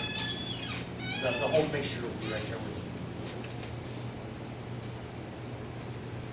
Okay, gonna go a little bit further, try it before we get a break. We're gonna take a break at 8, whether we're done with this section or not. Okay. Yeah, this is what we were just talking about. Where's the best place to neutralize? In place before pickup or afterwards in the reaction drum? White says definitely afterwards in the reaction drum based on your personal experience. Okay, good. Air hose management, I know nowadays you almost always use your supplied air. You don't use your SCBA's. Do you still have them? No, You don't even have SCBA's on site anymore. because we never use them, and so That's we right. have to get them recertified. Then you have to get, I understand exactly what you're saying. I don't disagree with that at all. So, but you have air hoses now. If it's a big, bad spill, what's gonna happen probably is your air hoses that are on the ground might end up with some TDI on it. And so when you're leaving, you're gonna have air hoses that are contaminated. And so air hose management is something to be considered. You don't wanna be walking out and then, you know, having all this TDI, then perhaps get beyond the decon area. And so what I would suggest, and again, we probably never really dealt with this in a real situation because you don't have big spills that often here, or if at all. But have somebody who's responsible, and they're perhaps decked up too, you know, they're in the, at least with an air purifying respirator, perhaps with supplied air. they're helping manage these hoses. So when they come out, they're essentially, perhaps they have a rag with neutralizing agent, and they're running that hose, just trying to clean up that hose as they come out, so that you're not spreading that TDI further after they get out. Again, on a big spill, that's something to be concerned on. Sometimes they might have to maybe feed in the hose more. If that door wants to close, that's gonna lock them up, they're not gonna be able to go. We had one situation at another plant where they were using the air hose and something went wrong, and they were actually on top of the tank, and the tank, plate was off, and all the vapors were coming up. He lost his air. His air stopped and is actually pulled away, and could have been a very dangerous situation. I mean, he was able to get down before he passed out or got overexposed, but it could have been a very dangerous situation. So if you're in there responding to a big bad spill and your air for some reason stops or breaks off or something, again, those are things you don't plan on, but those are things that do happen, not just could happen, do happen. And so again, be aware of it. That's in some ways why your buddy's there. That's in some ways why you have perhaps somebody helping you manage the hoses. Are you talking about the hose that actually goes to the mats? No, the hose that goes to the tank. Isn't that what the bottle? No, this was the hose. This was the hose that went to their belt, I think. Yes, Yeah, it we goes to have the a belt. separate Yes. bottle. But we also have the 5-minute escape bottle. Right. So everybody is aware, you have your hose that goes to the big tank, and that hose is automatically breathing for your unit. So you also have an emergency escape bottle, which is attached to your side. Do not turn it on unless you need it. Because what was happening is people kept turning it on and using all the air out of it. Do not turn on unless you need it. So if your hose does get pinched in that situation, you reach down, you turn that bottle on, you got 5 minutes that you can use Yeah. to get out. That's Yes. what that is called, that is a 5-minute escape bottle. And you are one of the few facilities at Woodbridge that I've worked for that use that. Most of them don't have that, and I think that's great. I've told other facilities about you guys, how good you are, that you have your escape packs that others don't have. So I think that's very, very good. You're right, this guy didn't have it. He didn't have an escape pack. They don't have them at that facility, they don't use them. And so hopefully they'll change, but anyway. So again, bad things can happen. You don't think about it, you don't plan it. So just be aware of it. Observe the condition of the hose, saturated with chemical or not, assume for the worst, pros and cons. Anyway, decon area. Let's do this. Let's take a break and then we'll get into the decon area. Is that okay? We're going to talk about decon area very briefly. Things to consider about in reference to decon: location, where, size, how big, depending on the size of the spill, procedures, and then also personal health monitoring should happen in that decon area. Kind of a little picture there. The hot zone, greater than 20 parts per billion TDI. Parts per billion, by the way, not million. That's your hot zone, meaning there you should always have personnel protective equipment. You should always have your respirator. The warm zone, 5 to 20, and that's where you find out your TDI monitor. Essentially, your yellow tape might go along that blue line. Wherever the warm zone is, might be where you put the yellow tape. You don't want people going in there unless they're aware of it. And then you have your staging area and your decon area, essentially right as soon as you can, going out of that hot zone, for what it's worth. Thing to keep in mind: assign somebody responsibility, primary responsibility for the decon. So the incident commander, if it's a bigger spill, okay, Bob, you're responsible, or Stephen, you're responsible for making sure the decon area goes well. Setting it up, you might have some input as an incident commander, but he takes responsibility for it. Responsibilities include determining that you have neutralizing agent, washing, brushing, whatever else you need all there. Contain all the wash and neutralizing liquids. I have one video, they were, essentially had that boom there, and they were going to decon area, and they put plastic, but it wasn't a big piece of plastic. I mean, ideally, if you're going to have a big decon area, put your boom, your hot dog, whatever you want to call it, large area, get a big piece of plastic and put that in there. You're gonna have a nice little tub there that you can contain everything you need. You might wanna put your blue tub inside that even, and your yellow stuff, that when they step out inside that big boomed area with a big piece of plastic, you know, what, 8 feet by 8 feet, whatever it might be, 10 feet by 10 feet. I don't know if you guys have a big roll of plastic, big black plastic, thick plastic. I think it's worthwhile to keep in the event of a big spill. Monitor your levels. Again, it's a dynamic situation. It's not gonna, you might have your hot zone here now. In 20 minutes or an hour or 2 hours, your hot zone might be out here. And so you might have to expand the hot zone and therefore possibly move your decon area. You don't want the decon area in the hot zone where it's above 20 parts per billion. Monitor the health of workers, give them a bottle of water when they leave, make sure they're not dizzy or delirious or just not doing well. Potential signs of heat stress, general fatigue, whatever else. And if I'm not mistaken, also on the monitor stuff, Woodbridge is tighter than what OSHA is, In what sense? as in the 2010. The 5 to 20? Yes. The OSHA says at 20 is your, I think it's called permissible exposure limit. So at 20 is where you're not supposed to have more than 20 parts per million over an 8-hour day, something like that. So yes, they are. I think they are. Nothing wrong with that. We're going to fly, literally fly through some safety, toxicology issues. I do have a video I'd like to show you on heat stress. So what I'd said before some of you guys got here, I'm going to go fast. I need to. I got a late start, and I'm behind. So bottom line, I'm going to go fast through this. I might skip some slides. If you have any comments, questions, stop me. I would rather talk about it and not do some stuff than leave a question unthought about, okay? So toxicology, the study of poisons. It affects different parts of your body. It might come into your mouth. It might affect your kidney, another part of your body, because there's movement in the blood, in the air. So skin is oftentimes not a barrier, it's a filter. It lets chemicals through. So if you have gloves and you have some chemical inside your glove, bad situation. That stuff's getting into your blood, okay?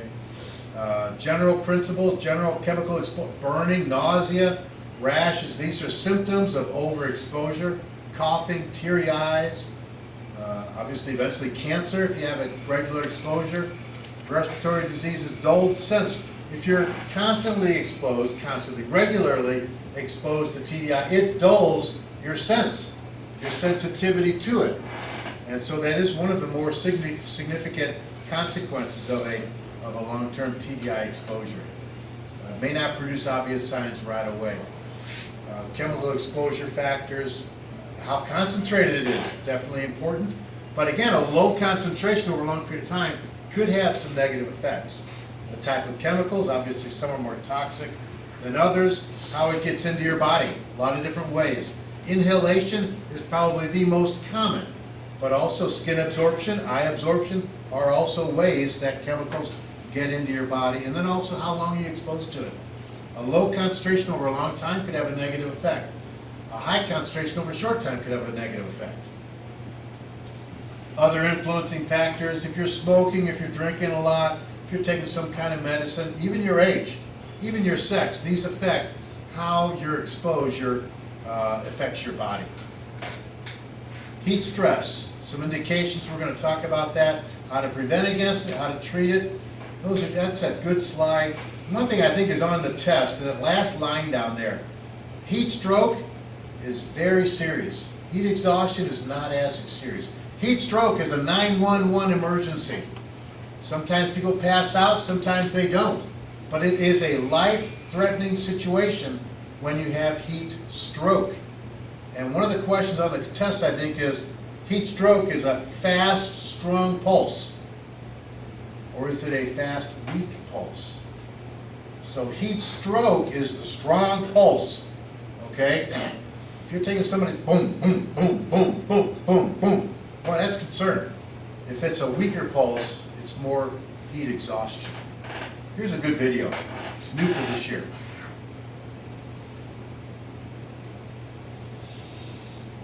Working? Come on, work. Our bodies are designed to adjust to variations in heat and cold. However, if the body becomes overwhelmed, heat and cold related emergencies can happen. Several factors that affect how much heat or cold the body can take are air temperature, humidity, wind, clothing, the number of breaks a person takes from exposure to the elements, the amount of hydration, the intensity of the activity, and even their age, because we know that the very young and the very old are very susceptible to the heat and cold extremes. A person's health condition, their medications that they take, and even alcohol and drug consumption. Dehydration is a major contributing factor for heat and cold related emergencies. Dehydration can be defined as inadequate fluid in the body's tissues. It can be caused by not drinking enough fluids, or it can be caused by vomiting. It can be caused by diarrhea or certain medications. When people take in alcohol or too much caffeine. Remember, high caffeinated drinks like coffee or black tea, pop, and caffeinated energy drinks, these can all dehydrate our bodies in a hurry. It's especially important to drink more water when we're consuming these types of beverages. Some early signs and symptoms of dehydration could include dark-colored urine, fatigue, weakness, maybe a headache, dizziness, really thirsty. Maybe you've got dried lips or a dry mouth. The most important thing is to recognize the signs of the dehydration early and drink water or some other type of electrolyte replacing fluid. Some of these fluids like skim milk, sports drinks, these can all help avoid an emergency situation. Now, in heat, early signs of dehydration tend to be more obvious because we sweat. We naturally get thirsty and therefore we desire to drink more fluids. In cold weather, however, we don't often feel the need to drink more fluids. In cold weather, the body doesn't get as hot and sweat evaporates more rapidly in cold air. We get fooled into thinking that we're not losing fluids and we don't need them because we don't feel thirsty. The truth is, we need as much or even more fluid in cold weather to stay properly hydrated. This is especially true when working hard outdoors in cold weather or participating in active cold weather sports like maybe snow skiing or ice hockey, maybe even just sledding. These kinds of things can all dehydrate us if we're not careful. When dehydration becomes serious, a person may become disoriented. They might even have sunken eyes. And then eventually they may even become unconscious. Tenting of the skin is a common sign of serious dehydration. This is where you kind of pinch the skin on your hand and then you let go. If the skin stays like a tent, that's a perfect sign of a person's dehydration, unless they're very old, which is more common. A dehydrated person that has that kind of skin tenting should be looked at and treated for dehydration. If a person shows serious signs of dehydration, be sure to call EMS right away. If conscious, give them cool water or skim milk or another type of decaffeinated sports drink. Monitor the person and care for any life-threatening conditions until help arrives. Now let's take a look at heat-related illnesses. They include heat cramps, heat exhaustion, and heat stroke. Heat cramps are the most early stage of heat-related illness and are normally easy to correct. The signs can include painful muscle spasms, which are usually found in the legs or the stomach.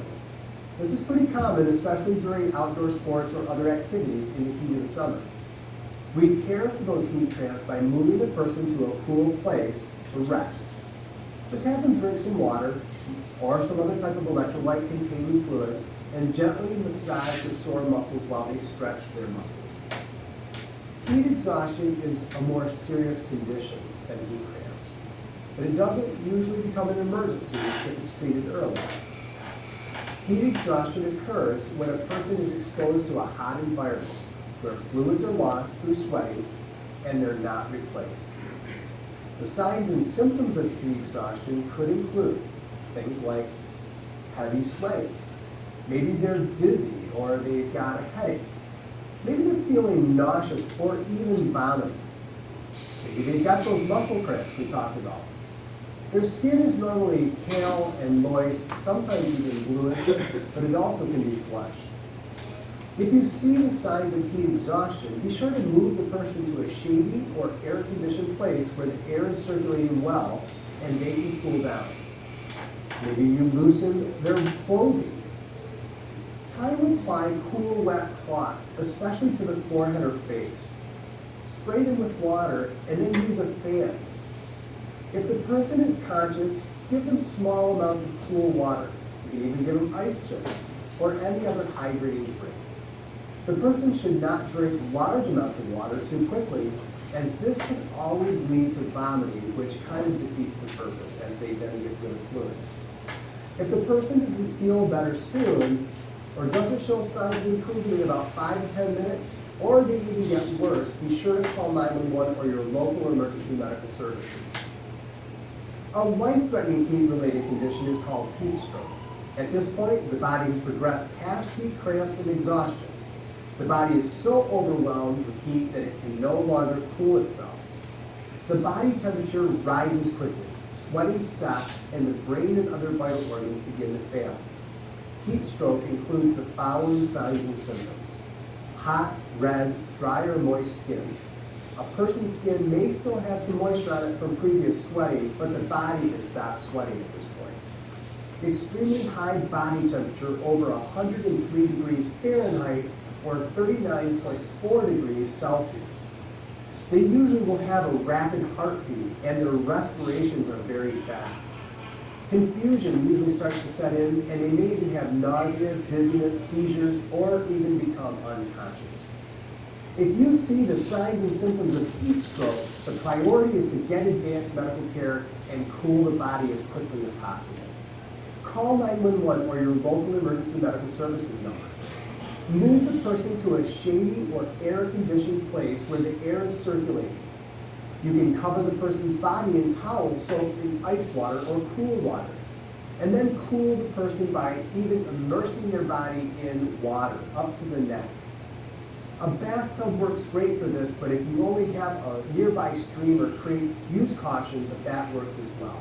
Spray the person with cold water and fan them down. Use a hose. If conscious and able to swallow, have the person slowly drink cool water. Eat some ice chips or drink other cool hydrating fluids. Monitor the person for responsiveness and signs of breathing. And if the person's unconscious and not breathing normally, this is a life-threatening condition, so start CPR.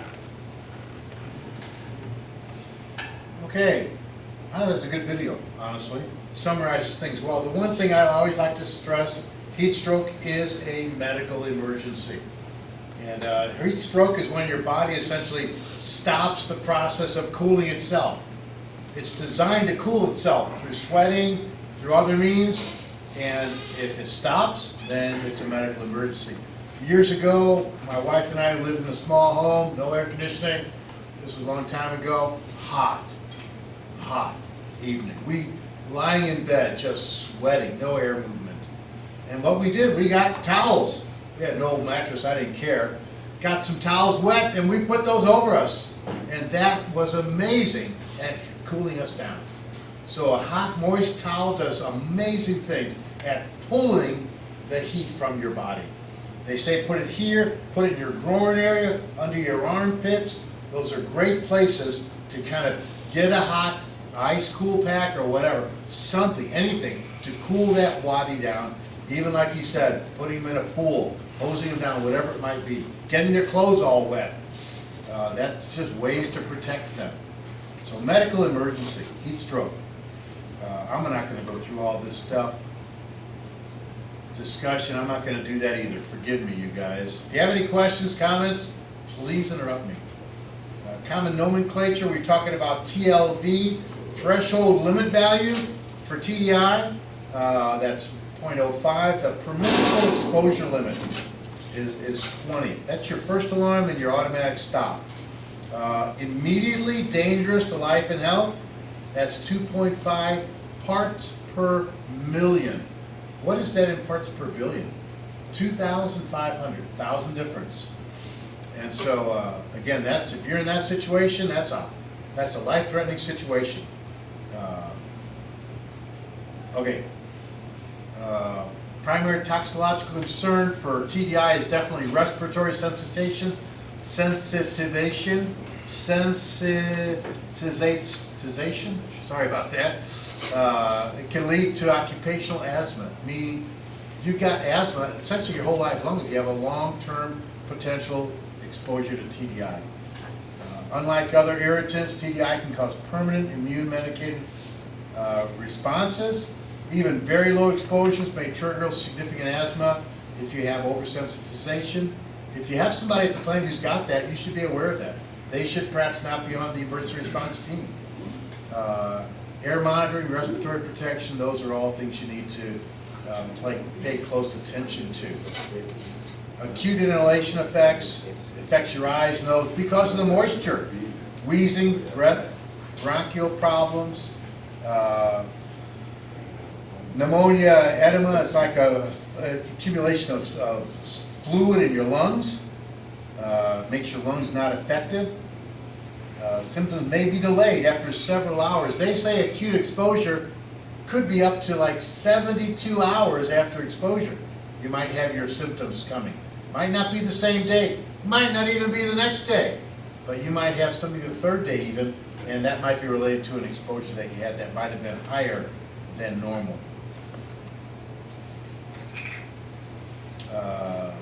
Breathing difficulties, remove the person from exposure, force the person to rest. These are the things you do if you have exposure to TDI. Obtain medical attention immediately. If the ambulance comes, give them an SDS for TDI. They can probably find that online too, but give them a paper copy these days, always good. Again, identify sensitized individuals. If you get exposure in your eyes, immediately flush. It says, I think on the SDS, 15 minutes. That's going to seem like an eternity. Hold your eyes open under that thing. Flash water up, whatever you need to do for a long time. Again, someone told me years ago, I was early in my days, they said, even if the ambulance wants to take you away, don't let them. You do that for 15 minutes, that's the best thing you can do. They can't do anything better for you in the ambulance than flushing out your eyes if you get it in there. Obviously obtain medical attention. If it gets on you, if you're drenched now with TDI, something kind of bursts at you or whatever, carefully remove contaminated clothing. It might not be a bad idea to go immediately right under a shower while your clothing is still on and wash it off versus trying to take off your emergency response stuff. Wash it off first. Immediately wipe off and let excess chemicals and then wash with clean soap. Do not use your neutralizing agent on your skin, on your body. If drenched, it says shower before removing your respirator. Get that off of you as soon as you can. Swallowing. Why is that, out of curiosity? With Say it the again. neutralizer? What? Why not use it with the neutralizer? You know, all I could say, and I don't know, that's just what they say, is it's heat generating. Okay, when you neutralize, it's generating heat. That's the only reason why I can think. But they say don't do it. I wouldn't do it. But that's the only reason why I can think. With those two comments, go wash. The neutralizer is soap, water, and ammonia, but yet the line before says go wash. You're using soap.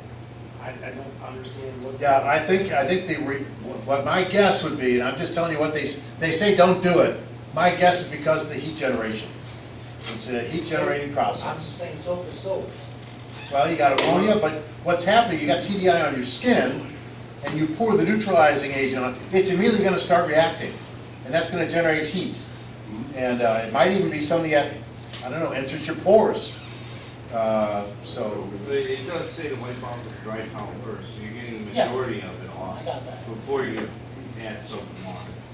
But if you just immediately went to neutralizer before you wipe it off, Oh, no, I you wipe it off for sure. you'll have that done. I think soap, washing your skin with soap, by the way, thanks for the input. I think washing your skin with soap is much different than pouring neutralizing agent on a TDI.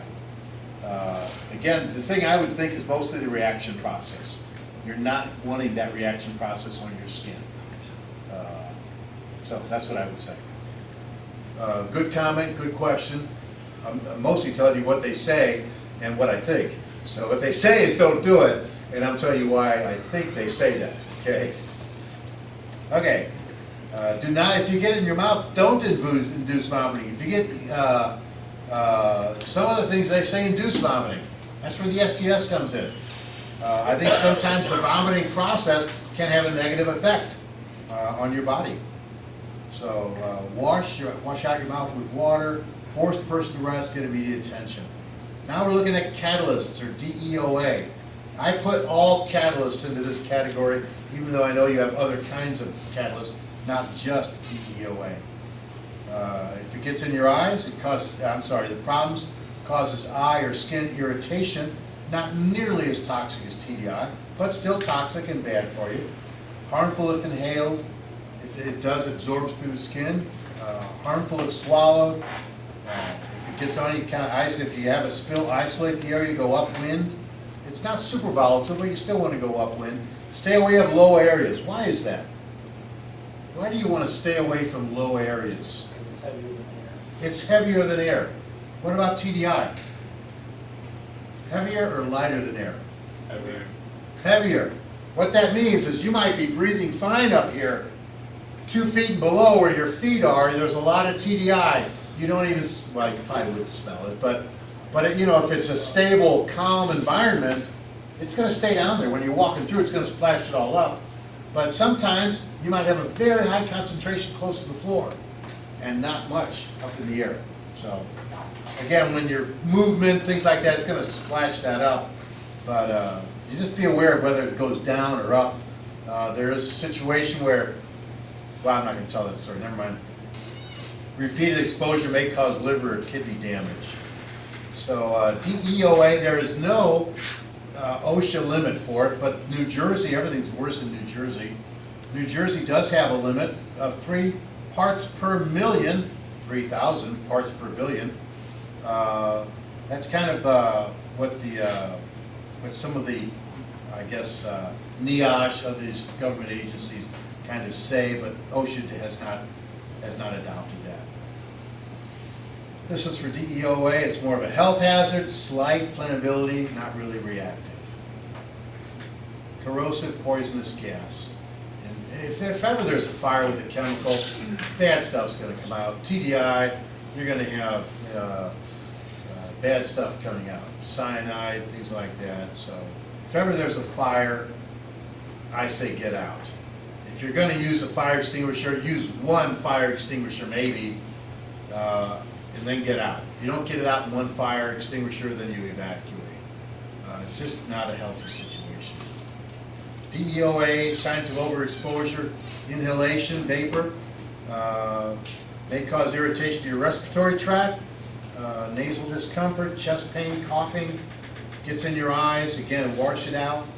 Excessive blinking, tearing, causing injury to your eye cornea. Indication of overexposure. Slight contact may cause itching and redness. Prolonged contact might cause more significant irritation. Prolonged or widespread contact may result in harmful effects getting into your skin. Swallowing, obviously moderate toxicology, you don't want that. First aid, remove to fresh air, keep calm, warm, but not hot. Eye contact, again, immediately flush. 15 to 30 minutes. That's going to seem like an eternity. That's what the STS says, okay? Does that mean DEOA is more toxic to the eye than TDI? Maybe. Might affect the cornea, like you said in the other one. These things you find out in the STS. And so if you're dealing with a chemical a lot, it's good to know what that says. Pull your eyes up and down, kind of clean it all out as best you can. Skin contact, again, wash it well, shower, swallowing, a couple of glasses of water, it says. Induce vomiting for DEOA, don't do it for TDI. Other chemicals, release agents, STS. Look at the STS for your spray wax. Your polyol. Polyol is mostly just a slippery stuff. Your release agent's flammable. Gotta be aware of that. Also, obviously, breathing vapors is not good. Not much hazards to the NRT, the oils, or other stuff. There's our break, we missed it. Section 5, Emergency Response Plan. Again, we're gonna go through this fast because I have 2 more sections I need to do, plus a quiz. So, here we go. Emergency Response Plan. Stop me if you have any questions. I do appreciate your input, Dwight. Definitely helps. Emergency response procedures, site assessment, these are things you need to consider that are included in your emergency response procedure. Incident commander, a scribe. If you have a bigger spill, you need a scribe taking notes. What does the scribe take notes on? Whatever they can grab, everything. Everything, that's right, whatever they can grab. Yeah, whatever they can grab, take notes on, but what do they write down? Anything that, as much as they can write down, the better. I would say, you know, Joe and Bob. When, where, why, and how. Yeah, Joe and Bob went in at this time, you know, and came out at this time, you know, whatever. Just take as much notes as, you're gonna wish you had more notes, generally speaking, if there's a big bad spill and you're doing a follow-up. So as much as notes as you can take, the better. Who goes in where, when, what the decision was, what the concentrations were, where the decon area was, where the hot to warm zone was, whether the area was quarantined off. As much notes as you can put down there, the best. The emergency response team should have a rallying point. You know, that's there by the spill cart. Zone designations, security, hot zone, decontamination process. What do you use? How did you do it? What PPE did they use?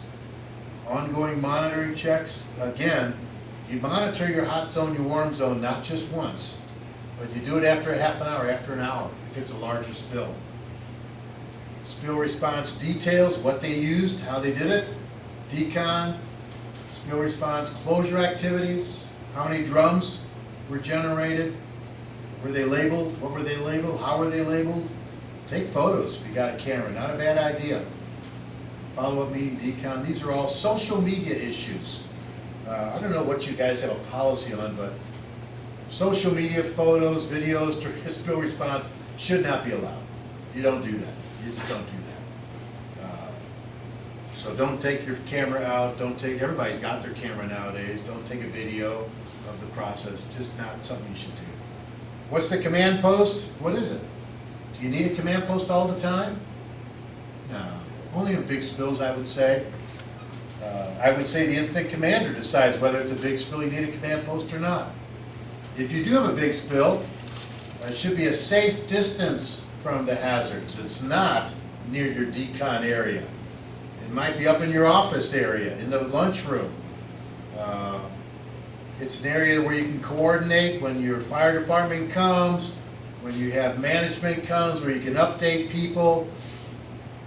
Maybe the press is going to come. Maybe the newspaper finds out, and they're going to come. So that's where they would go, to that command post area.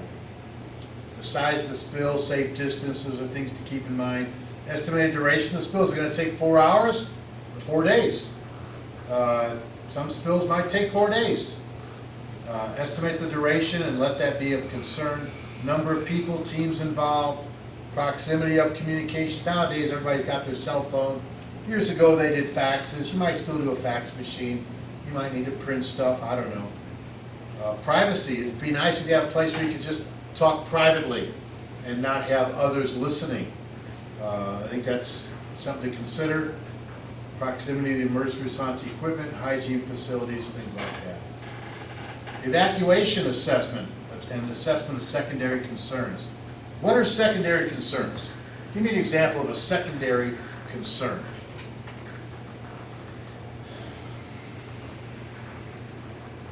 It's not your primary thing you're dealing with, it's a secondary concern. Any thoughts? So when it spills off into a body of water, say there's a chemical leak that spills off into a body of water, and blocking that off so that it doesn't travel further, is that a secondary concern?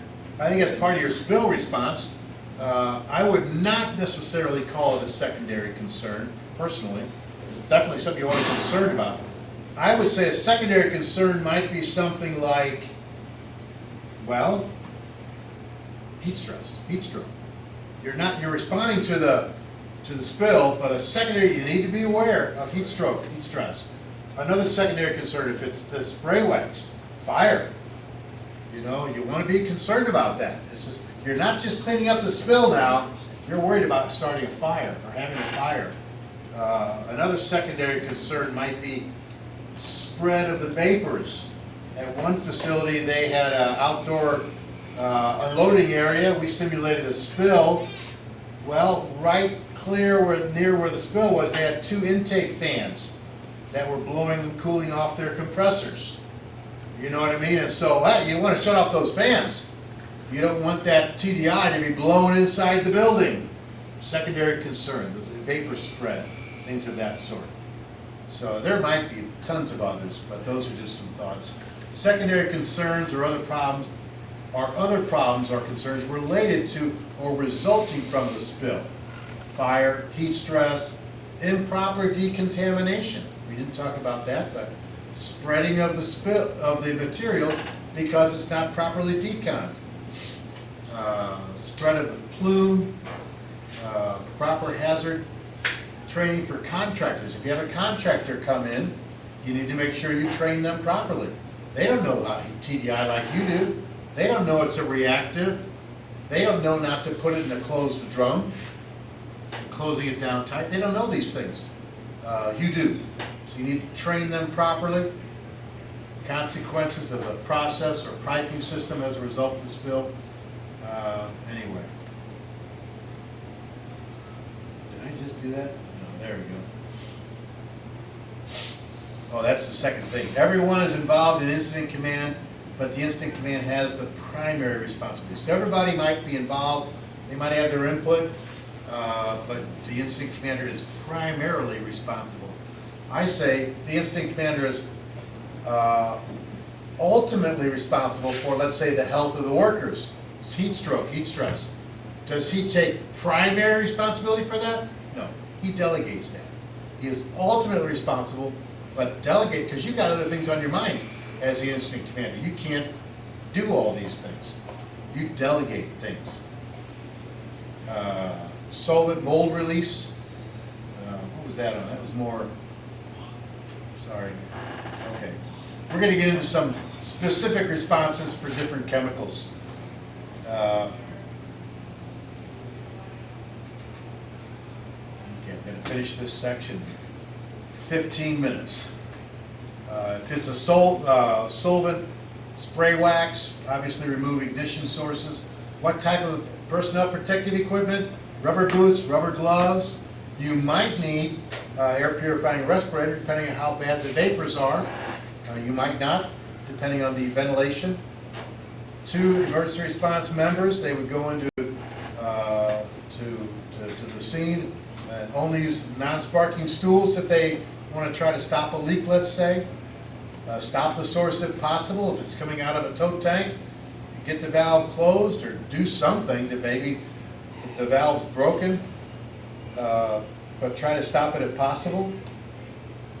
I think the forklift is a source of spark. I would not want to use a forklift to let's say move a leaking tote tank. Contain it, pig mat, socks, booms, whatever. Use drum vacuum perhaps. If it's designated for that material, it should be like explosion proof perhaps. Absorb the remaining wax and absorbent materials. The area can be thoroughly scrubbed with degreaser and water. The chemical handler ensures that the materials are placed in proper drums, properly labeled, placed in the storage area. Chemical handler will clean and inspect the equipment, and the incident commander will inspect the area to make sure it's okay at the end to resume normal operations. Incident commander will debrief the participants, complete the necessary forms, and then participate in the after-action review. Catalyst, DEOA. It's a corrosive to your eyes. Your emergency response equipment would be boots, gloves, yellow suit or a chemical suit, and air supplied respirators. Again, in some situations, a chemical filtering, what do you call it, a respirator might be fine. I think general policy within Woodbridge is you use air supplied respirators. Two members approach the area to try to stop the source if possible, contain the spills. You see a lot of these same things over and over again. Don proper PPE, stop the source, clean up the spill. It's really the same for every type of spill, pretty much. These are some of the details in your spill response plan. Pick up the material as soon as possible using a drum vac. The area is then thoroughly scrubbed with soap and water. Chemical handle ensures the place is in the proper container, and the drums properly labeled. Pretty much all the same. All equipment's cleaned. Recharge the SCBAs if necessary. Incident commander inspects the area. Incident commander debriefs the team and participates in the after-action review. Polyol, mostly a slip hazard. So rubber boots, gloves. Suit's optional. Don't need any respiratory protection. Two members confine the area. Try to exhaust the system as, exhaust the air as much as you can. Stop any release. Capture as much as you can. Possibly reuse it. Keep the material separated. I'm going to go on from all this stuff. Isocyanate releases. It is an absorbed inhalation hazard. All responders will don positive pressure respirators. Do not attempt any measures you're not properly trained to handle. So if you're not, if somebody's not properly trained with SCBAs or whatever, or air supply handlers, they shouldn't be doing it. The person spotting the spill or noting the readings on the TDI monitor will immediately page the incident commander. Someone who might notice that, well, it might be Reggie at an unloading operation. It might be something, maybe if somebody in process notices that there's a leak in the pouring process. I don't know what it might be. Maybe it's something in the surge area. Somebody who notices that, maybe they start smelling it. Maybe an alarm goes off. You notify the incident commander, which is the shift supervisor. And then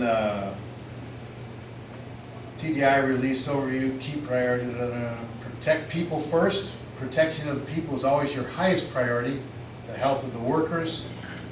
So again, there's decision to evacuate, shut down the line. Again, that's more important than producing foam. And so if there's the potential of any harm, people being exposed, stop the line, push the e-stop, whatever you need to do, and evacuate the people. Assess the size, stability of the release, establish safe zones, stop any continual release, the same as other stuff. Neutralize and clean up safely. Clean up and then neutralize. Resume operations only after verification. That's kind of an overview. I think I got more details in here. Response based on the monitoring results 0 to 4, you can continue monitoring. In theory, after you clean up a TDI leak, you should not start up until you get below 5 parts per billion. I do know there was another facility, they had a TDI leak in their surge area. It was a closed off room, okay? And they could not get the TDI levels down to below 5 in that surge area. They did start operations, they did evacuate, they just blew a lot of air in there. It was obviously at places that they did not know, it was so much equipment that it was hard to know exactly where to neutralize, where to clean, and they just could not get those levels low right away. So they did start up while they limited people going into the surge area, and they evacuated it with fans and stuff as best they could. So 5 to 19, notify your supervisor, verify with the TDI monitor. Above 20, immediately evacuate the area. Incident commander responsibility is assess the hazard, establish a hot zone, warm zone, determine partial or full evacuation. If it's perhaps in the tank farm or in the unloading area, you may not need to evacuate the whole plant. If it's on the carousel, then you might need to. Activate Woodbridge Emergency Response Team, dial 911 if necessary. If you think it's too much, dial 911. They will come, they will help. Incident commander controls all evacuation decisions. A lot of responsibility. Emergency response team's initial response, wear proper PPE, level B. We're going to dress up in that tomorrow. Remove any unprotected personnel, secure and isolate the area, stop the source if safe, prevent the release from reaching drains and waterways. Contain the spill using absorbent barriers. Hot zone, decon area, define that with your handheld monitor, where to do your decon area. Again, you don't want to spread the vapors to other areas. Restrict authorized personnel. What if Chris wants to go in there and check things out? Nuh-uh, you can't go in there. No way. I don't think he'd want to, but if he did, nope, ain't gonna happen. You're the incident commander. No. You might lose your job on that, I'm kidding. But anyway, restricted and restrict authorized, unauthorized personnel, restricted to authorized personnel only, and set up your decon area. Okay, cleanup process, absorb, using mats, pigs, whatever else you can do. Apply the neutralizing solution after it's picked up, and collect the waste in labels, in labeled containers. I like the idea of having them label that container before you even put it in, but if you don't, then do it right after a while. But label those containers right away. It's so easy to label a container, I'm sorry, to fill up a container and then not properly label it. It used to happen all the time. Oh, they'll remember, and they don't. A couple of years ago, outside in the back, they had a number of drums. This is at this facility. You might remember this. They had a number of drums outside. Unlabeled, closed up, bulging. You know, and it was quite a deal. I mean, what do you do with that? I mean, I was on here doing an audit. How do you deal with that? I mean, they had to get a contractor out here to deal with that stuff. A bulging drum is a very dangerous situation. Bulging drums can explode and kill people. And so you don't want drums outside. You shouldn't have any drums outside. And you should always have your drums labeled. Here's where outside drums, unlabeled, bulging. I mean, that's what you used to see 30 years ago on sites. You didn't see that today too much, but you did the other while back. So anyway, label drums right away. Don't put them outside. Turned out they really weren't anything all that dangerous, but you know, why put them outside? Why label them? Why not label them? Whatever. Repeat decontamination as necessary until you get below 5. Do not seal containers until reaction is complete. You guys have your pressure relief valves you put on drums, I think, so put that on there. If you don't have a pressure relief valve, let's say you only got 1 or 2 pressure relief valves, you got 5 drums. What do? You close it, put the ring around it, but don't tighten it down. Let it evaporate, let it push out that vapor as it generates. So you could close it, but don't tighten it down. Don't clamp down that ring. Let it breathe. Let it release that carbon dioxide. Air monitoring, continuous monitoring during cleanup. Again, it's not just one time. If it's a big spill outside, go on your neighbor's property. Check your levels over there. See if you're having concerns in your neighbor's parking lot. Additional monitoring after cleanup. You should do that with your handheld. Area must be below the limits before re-entry. Okay, I got a practical exercise coming up, hopefully. Yeah, we're going to do it. Return to normal operations. Remove waste to the storage area, decontaminate tools, equipment, replenish supplies, recharge your tanks, and complete the required reports. Debrief the emergency response team anyway. Okay, here we go. Practical exercise. This is some of the best stuff, not listening to me. I got some papers here. I'm gonna give one to each of you. How many are there? 6, 7 of you? Let's do 2. Oh gosh, how are we gonna do this? We'll just do 2 teams. 1 team of 4, 1 team of 3. Okay, I want you to think through. I'm gonna give everybody a sheet, but only one guy is gonna act as the scribe or the person, coordinator, facilitator, whatever you wanna call it.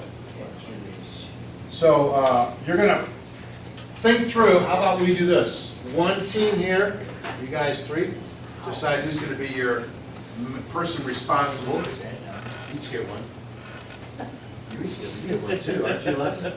So who's gonna be the guy who's gonna take the notes? And then you're just supposed to essentially, what's a potential spill? Okay, talk about it and write out some details. And why don't you 4 get together? Okay, you got 1 there? 1. So think through what's a potential spill and write out the details. First decide who's gonna be the person who's gonna take the notes. Come on, you guys, move together. Get together. Got 5 minutes, guys, not a long time. Dave, you got 5 minutes.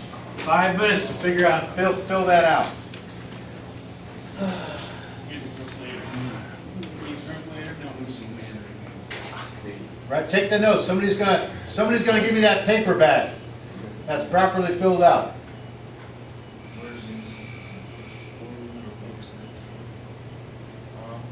This is group 1, this is group 2.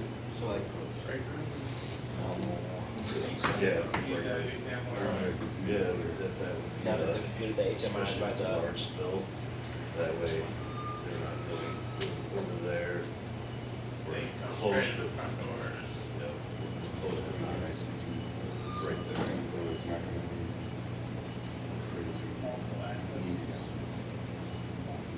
Hey, you guys. Hey, you guys. Wait a second. Did I do this right? I don't know if I did.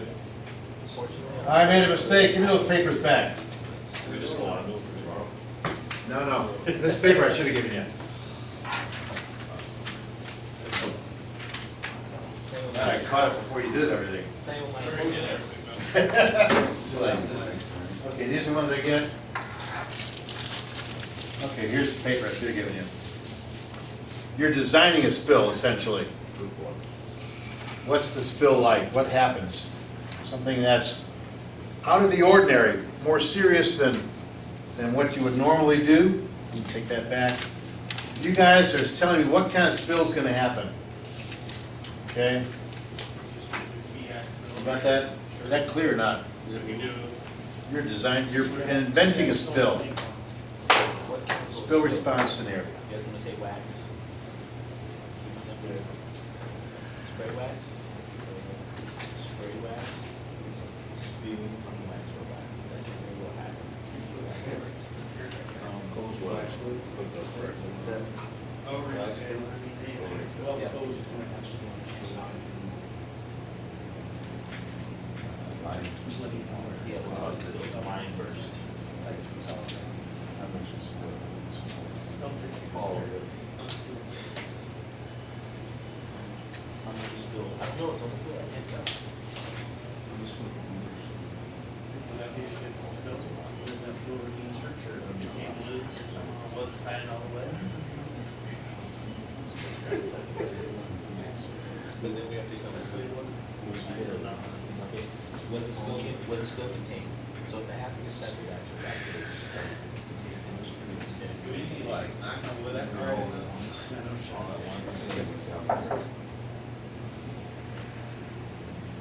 what shit did the spill occur? How much was spilled?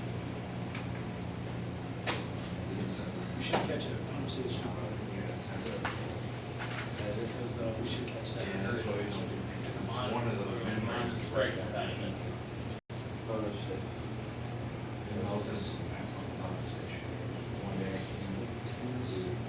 the way out. When you say yes, it's small.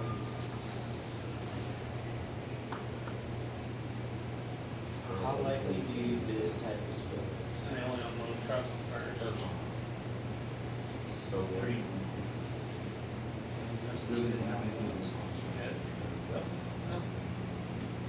So we have done a heat wave out on other people in 3 years. So I started here, we did it one September back there. So I don't know what they did, they stopped. Because what ended up happening, you got to turn your paper first. Yeah, turn Well, the reason I was wiping for it, because my dad walked heat wave when I was a kid, while they were heat wiping. I was like, my dad was just where you're gonna end up if you don't finish college. Dropped out of college.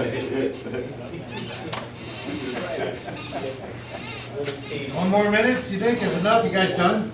Oh, yeah. Okay. You guys done? Okay, here we go. Now you're gonna switch papers. Whoever did this one. This one? Okay, so we're gonna take this over here, and you guys are gonna deal with this. Where's your sheet? And there's that sheet. I wanna get those sheets back for you. And now you're gonna essentially design the plan response based on their spill. 2 pages. 1, 2. I got 1, 2. 1. I printed one for everybody. What are we gonna do? And 2.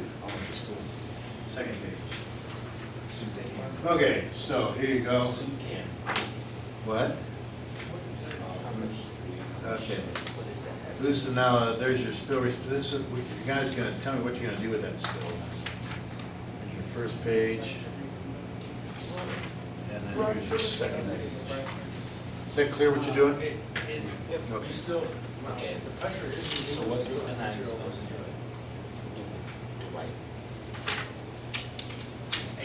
Page 2. Page 2. It could be 1, maybe 2. Page 2. Thanks, guys.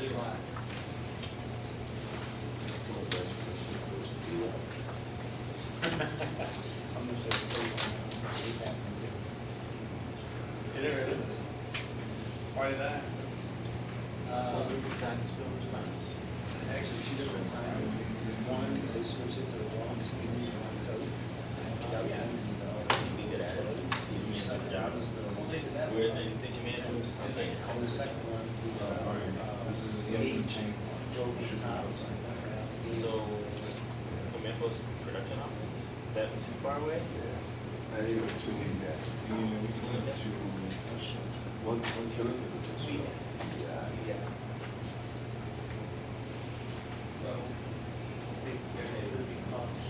Where are these orders? So you would pull it.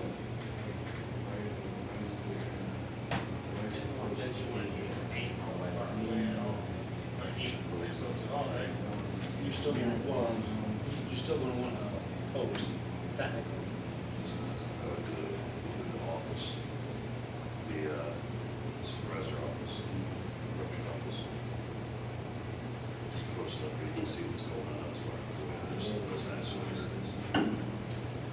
Sons of the day.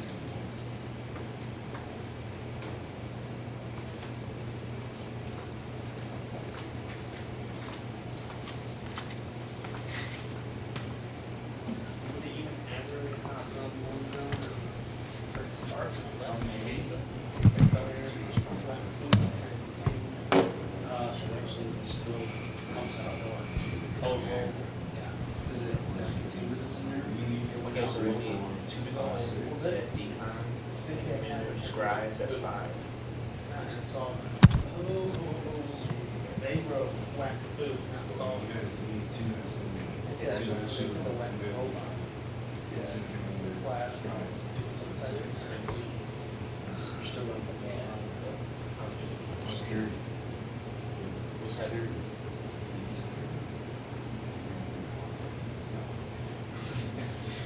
It seems logical, because I can see somebody out here like, Hey, what's going on over there?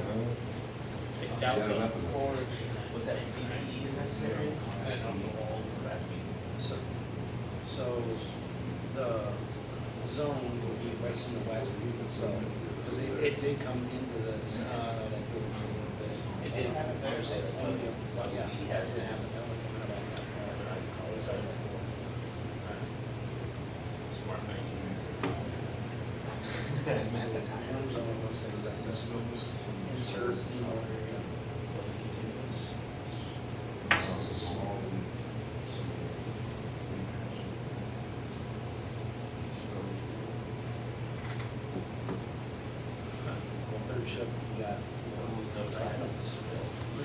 It was small. The manager was probably less than 2 years.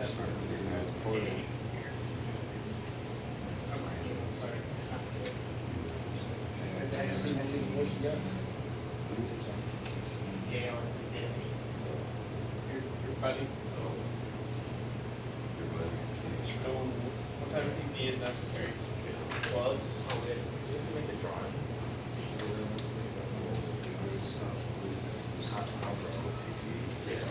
I don't think you need, right? You would clean up plenty without respiring anything. Get a Benjamin real quick.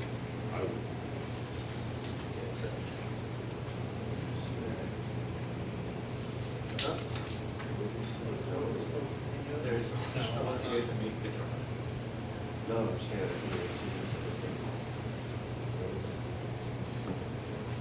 We know what is the back. I don't know, maybe what you can open, With that one, I think it went all the way to the because you got to get it that's a cap. Is that? Who was notified would have been, I would notify the maintenance supervisor, process supervisor. Well, first review. Right, well.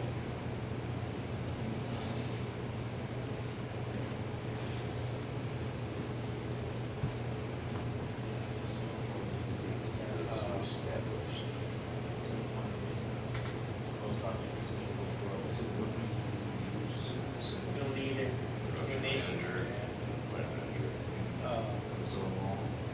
Shipping plan.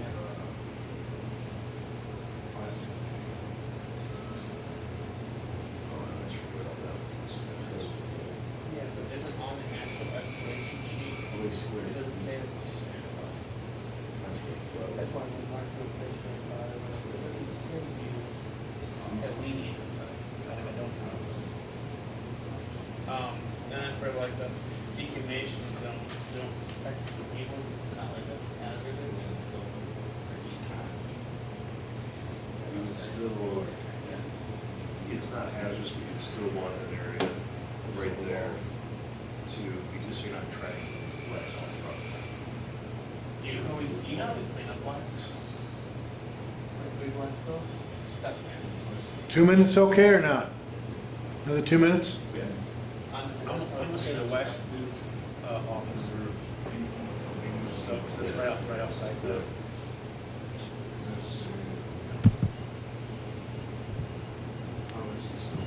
One section, then I have 2 more sections, and then we have a quiz on just the last section, which is kind of more of an environmental stuff. So, anyway, common nomenclature. We're talking about toxicity, what chemicals can do to your body. They have these standards, TLV, threshold limit value, and that's when the first alarm is set here at Woodbridge at 5 parts per billion, because that's their threshold limit value. Then they have a PEL, permissible exposure limit, that's at the 20 parts per billion, that's the next level up. So that's your hot zone, in theory, and then your warm zone is between those two. The IDLH, immediately dangerous to life and health, that's 2.5 parts per million, or 2,500 parts per billion. There's 1,000 difference between the two. So just some common nomenclature. You'll see those values in an SDS if you look at it. If you ever forget what they are, you just put it in your phone. I'm sure you'll find it. TLV, what does it mean? Threshold limit value. PEL, permissible exposure limit. So we're going to talk a little bit about each of the chemicals. TDI exposures, MDI exposures. Primarily the concern is respiratory system, respiratory sensitization. It can lead to an occupational asthma. It's kind of like, it just limits your respiratory system, I'll say, prolonged exposure. It's unlike some irritant chemicals in that TDI can cause like a permanent damage to your respiratory system. Even very low exposures over a long period of time can cause asthma or other sensitization. And then air monitoring, the respiratory system should always be done. Monitor exposure. Acute inhalation hazards or effects. If you have a high exposure, that means acute. You're going to have eye and nose, throat irritation. Some of you might have experienced that. You obviously want to leave that area right away. Coughing and tightness of chest could be another effect of a high-level exposure. Wheezing, shortness of breath, bronchial spasms, or pulmonary edema. That's kind of like edema. That's kind of like it's like fluid accumulation in your lungs. So these symptoms may be delayed. They'll say acute exposure is up to 72 hours. I was surprised when I heard that. I think of acute being right away. 48 hours, 72 hours, they'll still call that acute. Chronic means a long exposure over a long period of time. Days, years, okay? But acute, you might have an effect after even a couple days. Most important health risk for TDI, it's not the immediate toxicity, it's the potential for a prolonged respiratory sensitization. Breathing difficulties from the vapor exposure, irritation of the nose and the throat, that's because it's reacting with the moisture in your system, in your body, in your throat, in your nose. The TDI is reacting with that. It might be difficult to breathe, dizziness, headaches, like I said. Remove from further exposure if this happens. Force the person. If you notice it somebody, force them to get rest. Get medical attention immediately. The symptoms may occur several hours after overexposure, or days, like I said. And if there is anybody who has had, I'll say, exposure concerns, they might be desensitized, you should be aware of that. And maybe they shouldn't be on the emergency response team because of their already somewhat compromised system. Eye concentration of TDI, MDI, eye irritation, difficulty seeing, known spillage in the face or the eye. Immediately flush your eyes with several bottles of sterile water. They say continue flushing with lots of water for at least, it says, not up to, for at least 15 minutes. And I noticed, I was walking over there by the unloading area, your eye wash system is hooked up to a plumbing supply. So you do have a continuous supply of water. I've seen some facilities just have a tank up top. You know what I mean? And once that tank's gone, you got no more water. And you're obviously not going to get 15 minutes out of that tank. But if you do get some TDI in your eyes, again, 15 minutes is at least. And someone told me, this was when I took my 40-hour training, if you get something in your eyes and the ambulance is there waiting to pick you up, tell them to wait. Because the absolute best thing you could do is keep that water going into your eyes and washing the eyes out. And at 15 minutes is going to feel like an eternity. It's going to, I mean,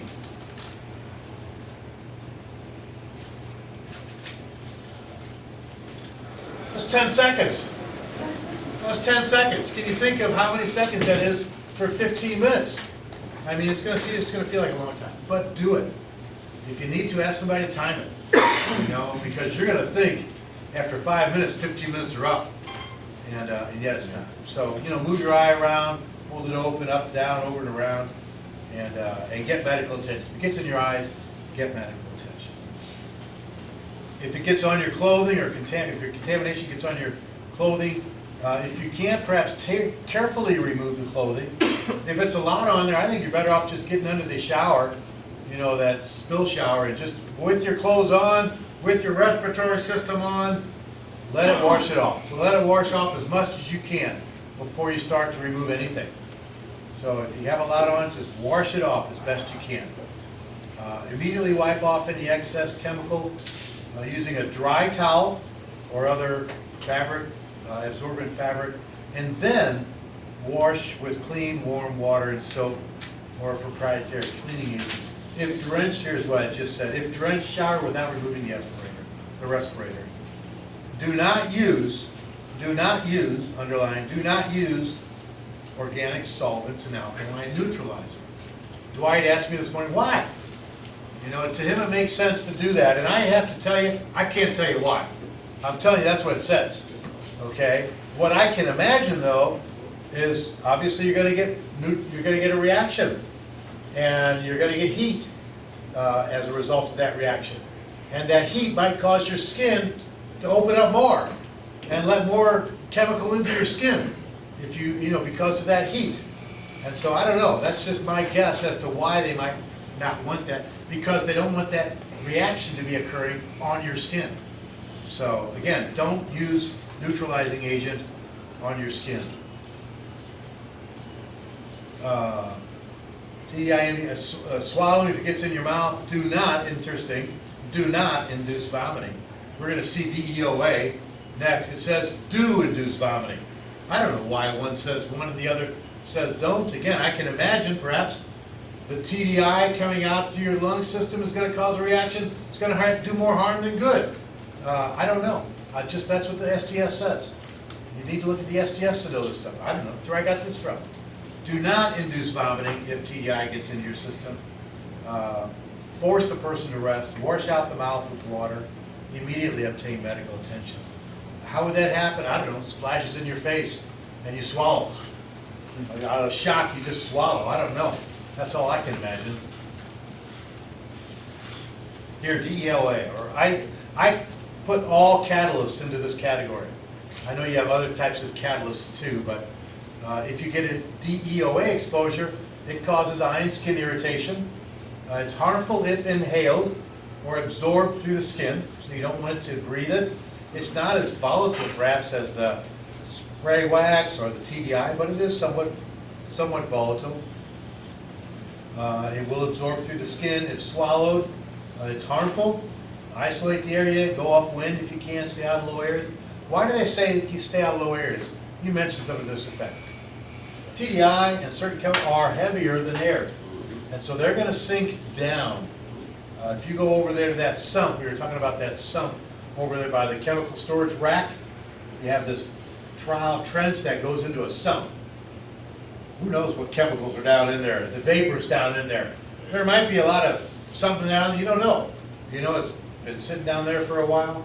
Obviously you're not going to want to go down there unless you, I think that would be a confined space. I don't think you should do that. But I might be wrong, I don't know. But anyway, certain chemicals are heavier than air and you're going to have a concentration, higher concentration down low. Obviously if people are walking and moving through it, it's going to mix it all up, so it's not going to stay down low. So repeated exposure may cause liver or kidney damage. There is no OSHA standard for DEOA. No OSHA permissible exposure limit, like there is for TDI. What is it again? Anybody know? Anybody remember? PEL 20 parts per billion is your permissible exposure limit for TDI. New Jersey, I did do some work in New Jersey, and they do have a limit for DEOA, and that's 3 parts per million, which is 3,000 parts per billion. So you can see that's quite a bit higher. You know, more than 2 orders of magnitude higher than TDI. Obviously not as toxic as TDI would be. These are some health ratings that they would say NFPA. 3 for health, 1 for flammability. It's a corrosive poisonous gas. I'm sorry, if there's a gas, if it's in a fire, it produces a corrosive gas. If there's a fire with a chemical, that's bad stuff. I mean, if you ever have a fire with a chemical nearby, I would say either evacuate, or if you have one fire extinguisher, try to get it out. Don't get another one. I mean, fires with chemicals are bad things. TDI results in cyanide, generation, other very, very toxic gases. So you don't want to fool with a fire in TDI or DEOA. Indications of DEOA exposure: inhalation, vapor or mist from a heated material may cause irritation of the respiratory tract. I'm sure it's probably different than TDI. I don't know, I've never experienced it. Experienced as nausea, discomfort, and discharge with chest pain and coughing. Eyes, moderate to severe irritation experienced by discomfort or pain, excessive blinking, tearing production with marked excess redness and swelling of the conjunctiva, whatever that is, causes corneal injury. Here's what I thought was interesting.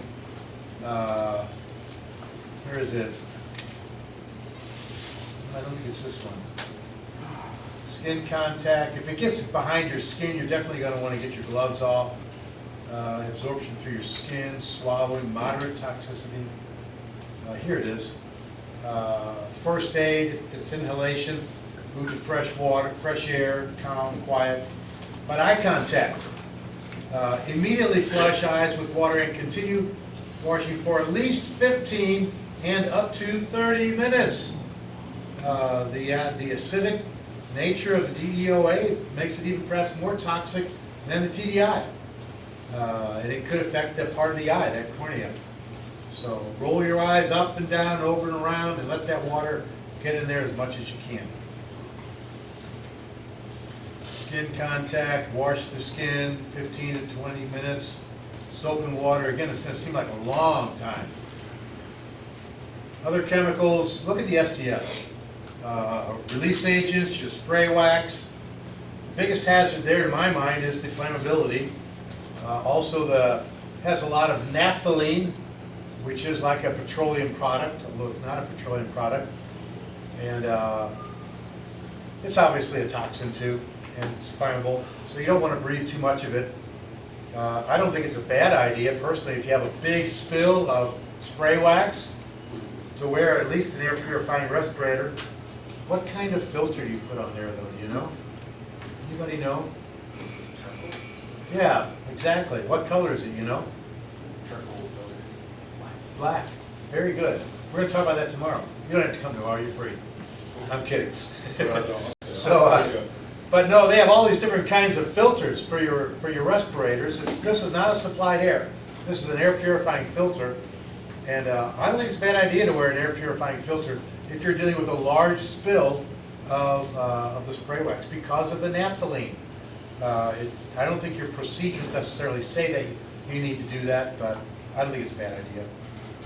Polyol exposures, check the SDS. It's a slip hazard, mostly. Anti-squeak liquid oils, not significant. So we just had a break, so we're skipping that. Emergency response plan. We're going to get into just how to respond to different types of chemicals. These are in your emergency response plan. It gets into things like site assessment, incident commander and scribe, emergency response team rallying point, facility mustering location out there by the flagpole, zone designations. These are all things that we've talked about that's in your emergency response plan. Decontamination process, management of personnel, PPE, what PPE for different types of chemicals, ongoing air monitoring checks, spill response process, decon, spill response closure, follow-up meeting, and social media issues. What's that? What? People record instead of helping. Yes, nobody should be recording a spill response. Nobody should be taking pictures during a spill response. I think that's very, very, very bad. So social media issues, don't put anything on social media. It's just not your place. What's the command post? Is this something the scribe would do though, maybe? I mean, just take pictures, document? I would say the scribe could take pictures to document what they're doing. If they were to put them on social media, that would be a big mistake. Right. But if it were me, I'd say download those pictures and keep them at the plant versus keep them in your phone. I mean, do you think it's a good idea for them to take pictures? I don't think it's a bad idea. I definitely don't think it's a good idea to put anything on social media. Right. But I don't think it's a bad idea to say, hey, thanks for taking those pictures. Can you download them now and take them off your phone? Yep. I think that's just good policy. So, good question, very good question. Yeah, we use phones so much. You can't read stuff, you take a picture of it so you can expand it out. I mean, you use your phones for so much these days. So what's the command post? Any thoughts? What is the command post? That's a question for you. Where you make decisions? where you make decisions. Who makes decisions at the command post? Everyone, but incident commander. Incident commander would be the key person, but they might be getting input from others. If you're gonna have a larger spill, you need a command post. Small stuff, probably stuff you've dealt with every time you had a spill here, does not require a command post. You don't need to set up a command post for, a can of TDI getting spilled in the tank farm. But, there are times when you might need to, and that's why they talk about it. It's actually part of the emergency response training requirements. So it should be a safe distance from the hazards. You don't want it in the warm zone. You don't want it, certainly not near the decon area, near the hot zone. You want it kind of away. Might be in the office, might be in the cafeteria, might be in the, to me an ideal place would be that conference room up there, the office conference room. To me, that'd be a great place for it. A safe distance from the hazards. It's where you coordinate, it's a meeting point. It'd be great to have some different things like, these are some things you might want to consider. Size of the spill, obviously safe distances. Estimated duration of the spill, is it going to take 4 hours or 4 days? Number of people involved, teams involved, is the fire department coming? Is the newspaper going to come? These are all things to consider. They should all go to that command post initially. Proximity to communications, copy machines, whatever else. Adequate space for planning meetings, privacy, whatever. Okay. Evaluation assessment. What are secondary concerns?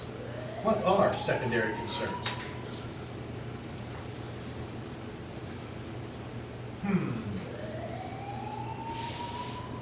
What are secondary concerns? Other problems or concerns relate to or resulting from. No, you're reading ahead, you cheater. Job reading. Textbook.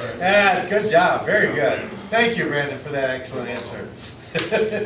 No, it's essentially, it's not your primary concern. Your primary concern is cleaning up that spill. A secondary concern might be a fire for an inflammable material. A secondary concern might be heat stroke. A secondary concern might be the spread of vapors back into the building. We had a spill response scenario at a facility, and unloading area, big spill out there, and right near the unloading area were two big fans that was blowing air at their air compressors to cool them off. And so, I didn't think of it, but the plant engineer said, we better turn off those fans. You're absolutely right. Because that spill is going to cause a lot of vapor in the air, and those fans were blowing that vapor right inside the building. That's obviously an expansion of the contamination you don't want. So, those are like secondary concerns. So we don't have to read this anymore, do we? Since Brandon already read it for us. Other problems such as fire resulting from flammable materials, heat stress, I talked about that. Proper decon, not happening perhaps would be a secondary concern. Spreading of the material. If you did have a big bad plume, let's say something bad outside, there would be perhaps a gaseous plume that would perhaps migrate off site. Consequences of process or piping system, might be some consequences there, I don't know. You shut something down, I don't know. Everyone's involved, but the incident commander should be primarily responsible for discerning secondary concerns. If you are not the emergency response incident commander, and you think of a secondary concern, bring it up. Don't just keep it to yourself. Hey, this something might happen too. I mean, he needs your help. She needs your help. So don't think you don't have anything to say. If you have a secondary concern that comes to mind, let it be known. Solvent mold release. First of all, obviously remove all ignition sources. The emergency response team should at least wear boots and gloves. Like I said, air purifying respirator is not a bad idea depending on the size and quantity. Another facility had a fairly large spill of spray wax. And anyway, 2 emergency response teams should go in there and check it out. Non-sparking training is necessary. Stop the leak, stop the source, whatever you can do. If it's from a big tote tank, I don't know what you could do, maybe you could turn the valve, maybe it's before the valve. I would not put a forklift in there to do something with it, because that could be a flammable source. That could be an ignition source, I think, a forklift. So, anyway, contain it if you can't stop it, keep it contained. Using pig mats, socks, whatever, to absorb it. Use it at maybe a drum vac to containerize it.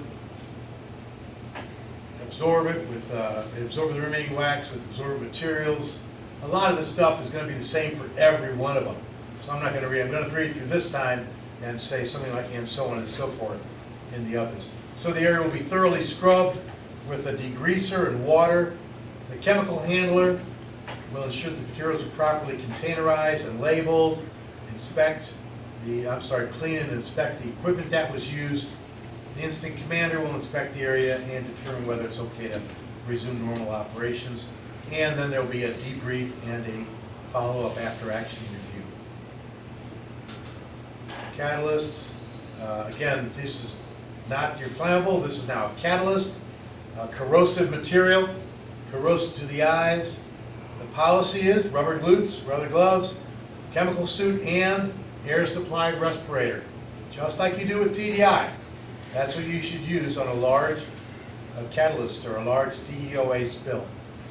2 members go in, they approach it, they attempt to stop the source, contain it as much as they can, keep it from spreading.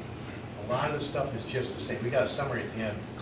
Pick up as much as you can with a vacuum drum vac, and the area is then thoroughly scrubbed with soap and water. And the chemical handler does, and so on and so forth. The same things as the other ones. Except now you want to make sure you still have a lot of the grade D air. So the maintenance department might have to make sure and check the level of the air tanks, because you might have used them a lot. Polyol, very viscous material, mild odor, very slippery. All you really need is rubber gloves, maybe some boots, rubber gloves, and maybe a suit to keep your clothes clean. Not a bad idea depending on the size of the spill. 2 members will confine the area, section it off. Don't want anybody walking through there, spreading it around. Ensure that all the areas, ensure there's good exhaust. Again, stop any leak or release. Capture as much as you can. Pump it aside, scoop it aside, and keep the material separated. And so on and so forth. Label the drums. Diisocyanate, this is an inhalation hazard, which we've talked about. All responders need to don the positive pressure respirators. Do not attempt any control measures you're not properly trained to do. So if you've not gone through your 24-hour training yet, because you're new here, you should not be donning this material, donning this stuff and responding to a spill. The person spotting the spill or noting the readings on the TDI monitor will immediately contact the incident commander, which is the supervisor. Are there 2 supervisors for each shift? Yeah. That's what I thought. Is there any delegation of who's primary or secondary, or not necessarily? No? They both work under processing? No, production. Production, both work under production? Okay. So I would say the most experienced of the 2 becomes the incident commander. And that they flip a coin, I guess, I don't know. I like the most experienced personally. So TDI, some key points: protect people first. Protection of life, protection of health is the primary priority. Shutting down the process, secondary to protecting your health, to protecting the process. Assess the size, the severity of the release, establish your hot zone, your warm zone, stop and contain the release, neutralize, clean up. That's kind of an overview, a summary. Here are some of those levels we were talking about before. Less than 4 or 4 or less points per billion. Anybody can go in there, no problem. That's probably out, might be out there now, I don't know. 5 to 20 would be where you, 5 to 20 is where you have to notify your supervisor, maybe verify with a handheld TDI monitor. And then above 20 is the, you need personnel protective equipment, and evacuate the area. Incident commander responsibilities: assess the hazard, establish the hot zone, determine partial or full evacuation. I would always say err on the side of it more than you think you need. Activate the Woodbridge Emergency Response Team. You know, hey, Woodbridge team, ERT, manage, meet at the, where do you meet at? Where does the emergency response team meet at? At this bill response card. Dial 911 if necessary. The incident commander controls all evacuation decisions. That doesn't mean he makes the decision by himself. He might want to talk to other people and get input. A good incident commander is able to make decisions, but also receive advice and counsel. And if you can't do either of those, to me, you're not a real good incident commander. You got to be able to make decisions, and you got to be able to listen to the advice of others, and not think you know it all. See, that's why I don't have Good. Okay, emergency response team actions for a TDI release. Let me check my time here, sorry.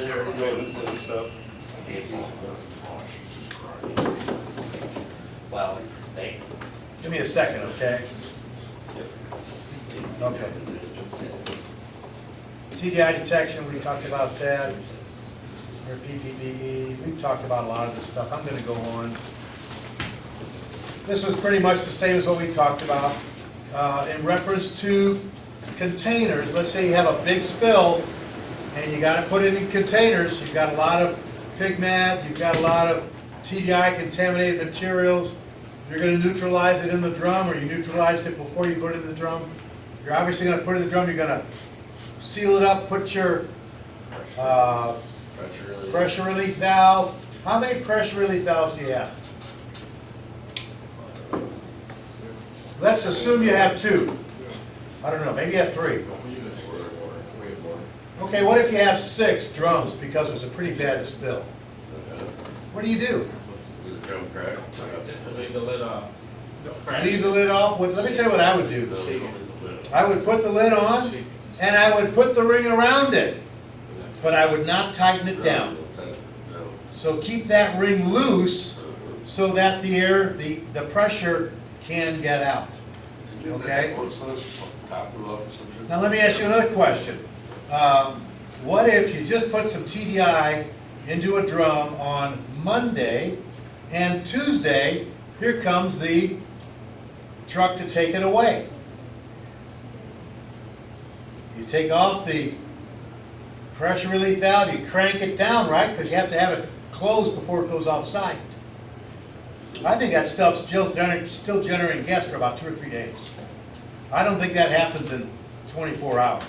It's going to still react, and in my opinion, the best way to do it is you make sure that stuff has been sitting there for 3 days before you take that thing off and tighten it down.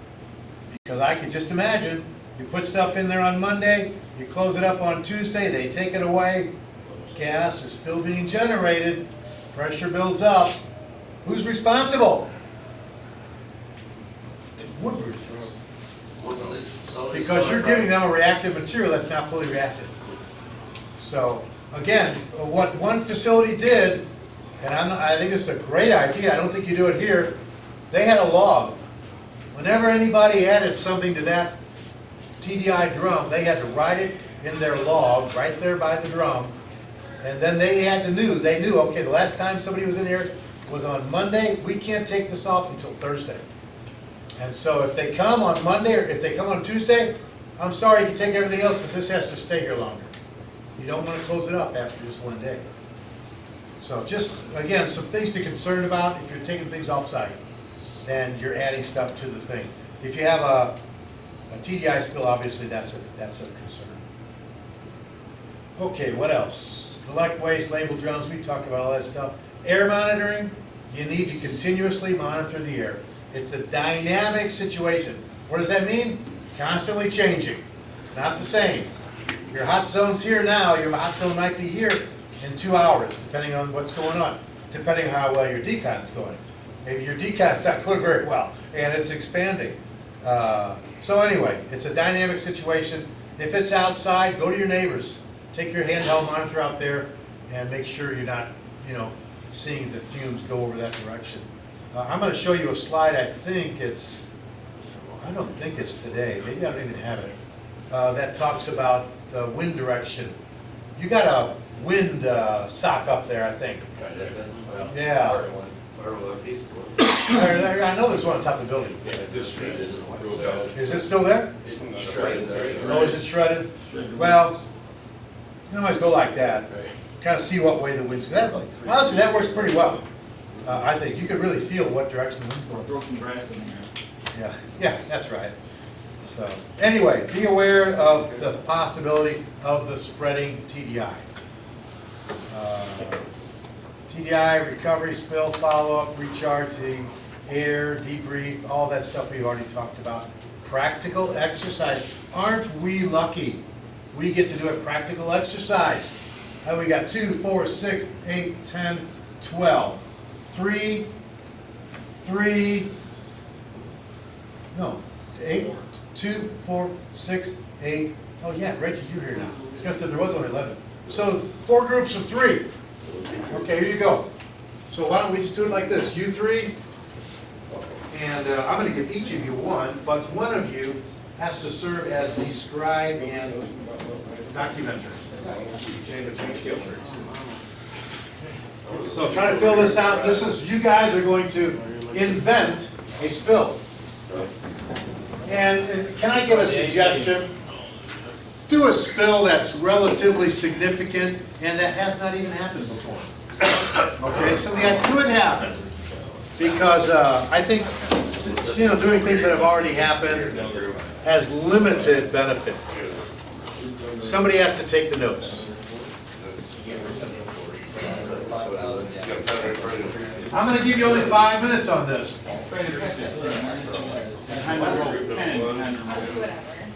Okay, listen. Group 1, Group 2, Group 3, and Group 4.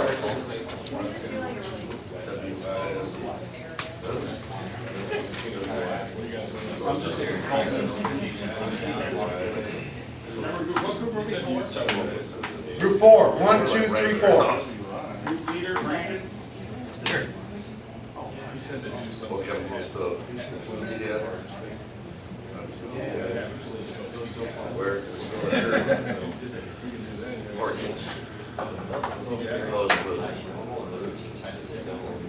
Put the valve in close.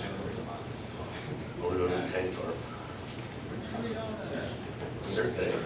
Yeah, that's active work.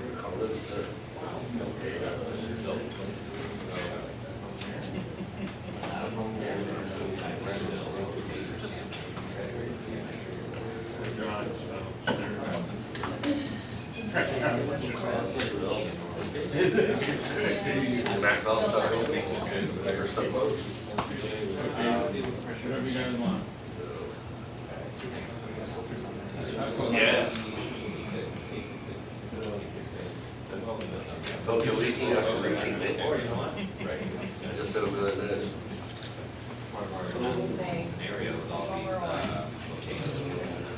Closet. Yes. Is that what the brand is? Oh, I'm close. Yeah. Deliveries of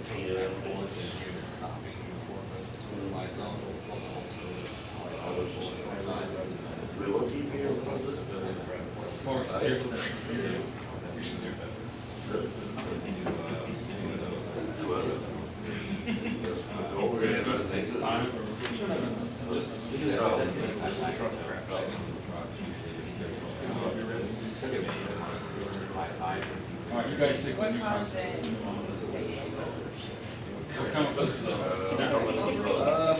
we'll go up Pierce total. Yeah, we should maybe.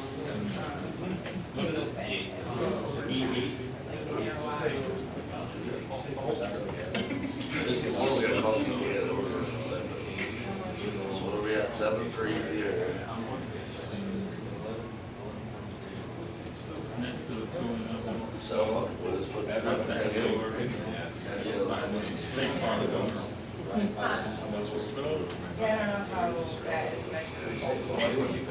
Yes, because they lost the rails.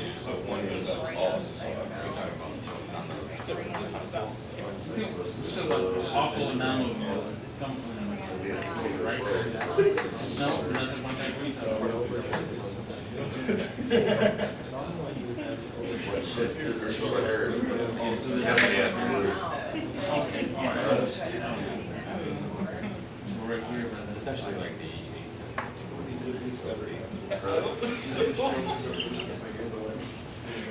Oh, yeah, it would be better. All right, so we're looking here.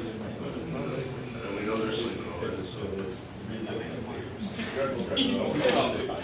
Yeah, if you go to 8 to the 7 or that face up on 3, so you're gonna get that. One that's never happened. Ideally, yes.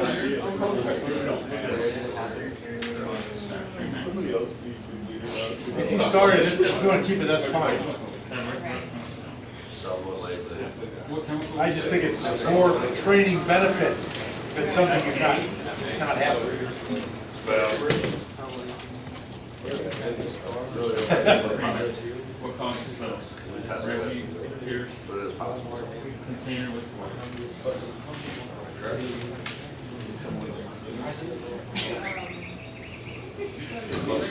Really unlikely because every time you change the motor, pressure has changed. Like when we had it. And do a 10-minute break. What do you think, 3 more minutes, okay? Are we all filling it up or we have to try? Do you want to copy the sheet? You're just designing a spill, what happened? You're not responding to it yet. You're just describing the spill. how much is spilled? You're not responding to it yet. Yeah, we can offer a thing. I'm sorry. That's the next step. I mean, they could. So we supposed to come together? Is you over there working again? Okay, 3 more minutes, then we're gonna go on to the next step. Alright,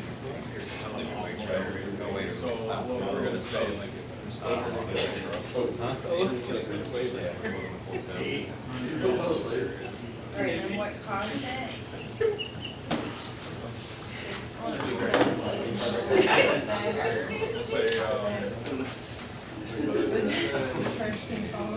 Trash can fall over.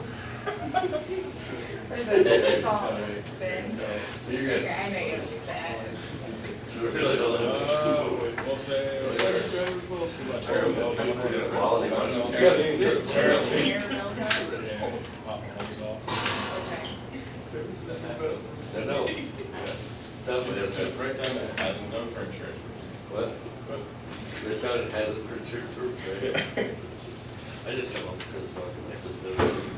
Oh, did you? Yeah. Too much, yeah, too much air pressure and it causes Over the. the tank, or rustling. So kind of loose. Oh. Yeah, no, no, no. Oh, what are you talking about? That they're probably going to use that first to set it down, so. Let's say. This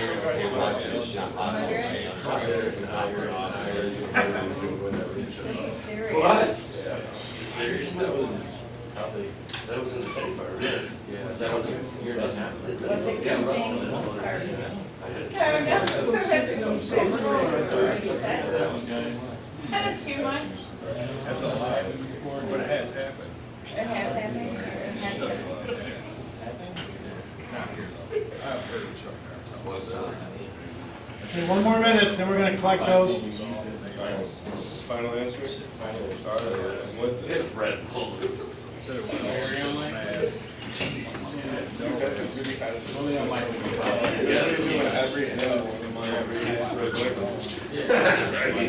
I don't think it gets that bothered. Red Bull gets a good Oh People will start getting out more pumping. Well, if you're on in that area, there's no fill trench or tower in there, you can come all the way out to the floor, so. Okay, it wasn't continuous. It was all at once or continuous?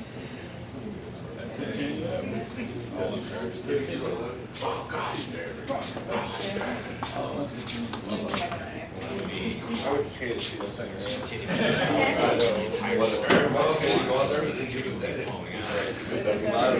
They'll get charged of it. Okay, I'm gonna close it up here. gonna take, you guys still working?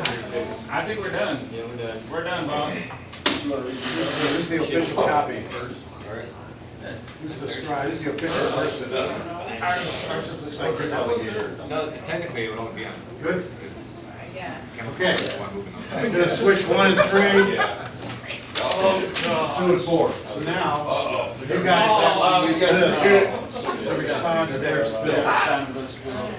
Okay, so 1, 2, 3, that's the first page, I'll give you the second page, and the second.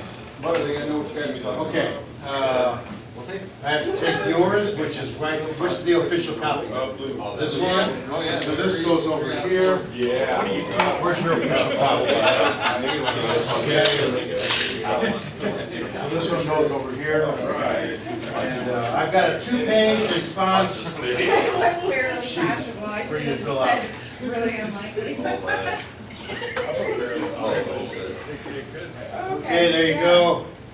This is for your response. Very serious. There you go, spill response. You do have some there. For there, this one, really unlikely, possible. Nope. Try to get them out of here, these ones. Response.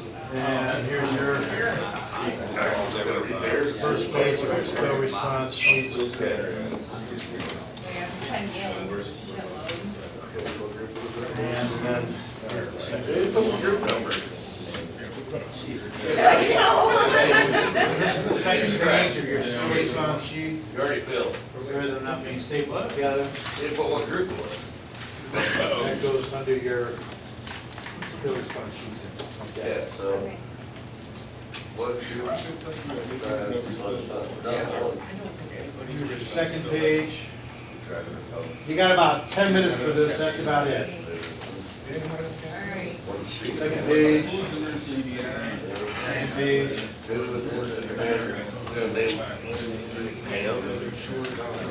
Second page. Third shift, or which shift was that? That goes underneath. Second shift. Underneath there you go. Here's your second page. Where's it? Been opposed?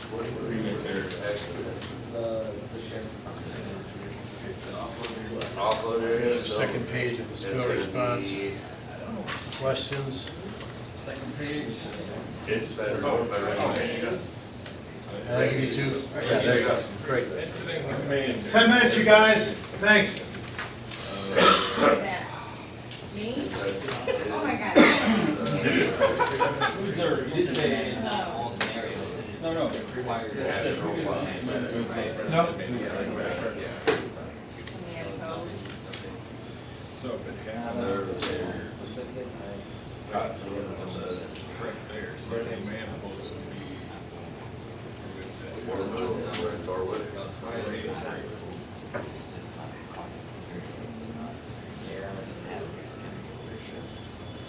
You're right.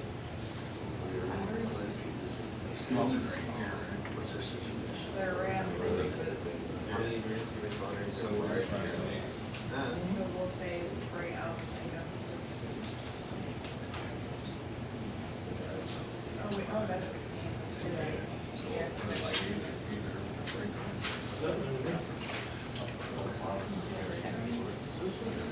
So the outside. Or, like door. Yeah,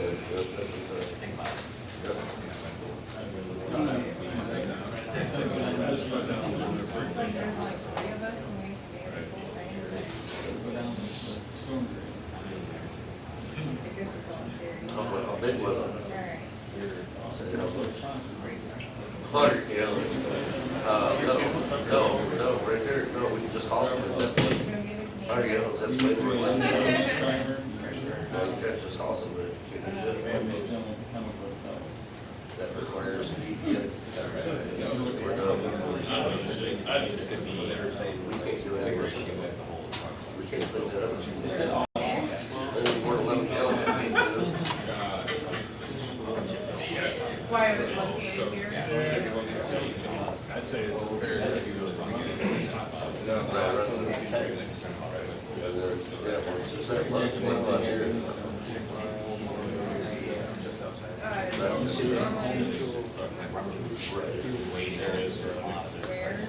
we needed to still. So they figured.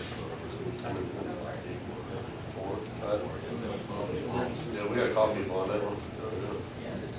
Well,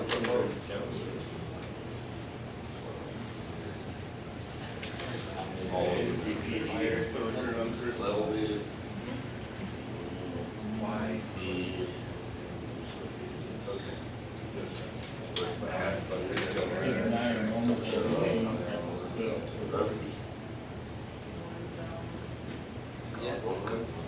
But it requires a hot zone will be resident.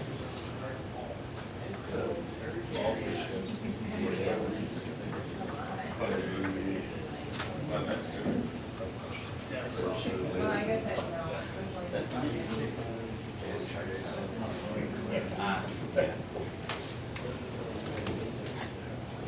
Fire department.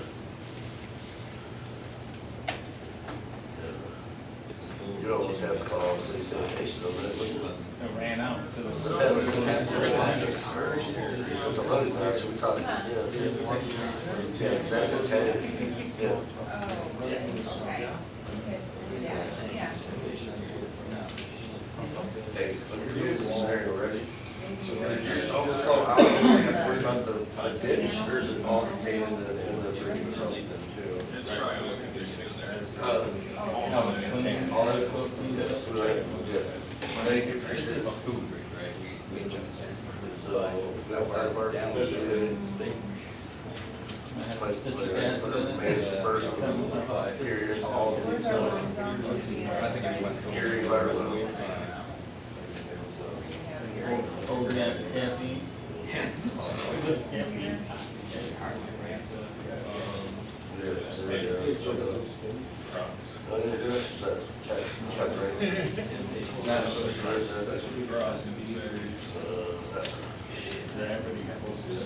Oh, surge here. Make a break run.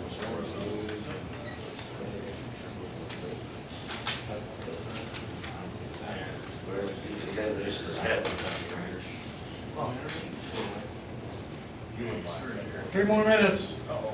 Like even more environmental. It's right there. So it's like the warm zone.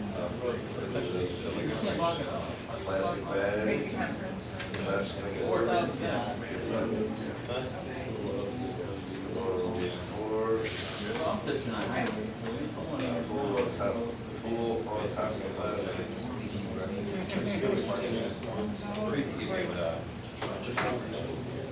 Mile markets. Anything to pick up like wet mats and stuff to contain it if you don't want it to get in, but. A lot of resources that bring, we can't afford it, so we have a budget. We have to put it Out there, city drinking water. surplus is strong. Square feet. I figured we figured out what's supposed to. 30 by 30 by 60. How are you doing? Oh, how many? Squeegee. Probably 8 by 8. Push Well, broom. it's shut, but it's no big deal, really. Rainwater. S-Q-U-G. G-E-E.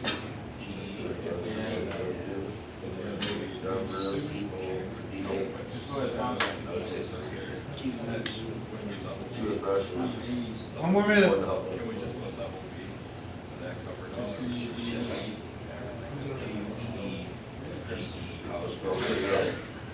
I think a level B is you'd have to have like mass.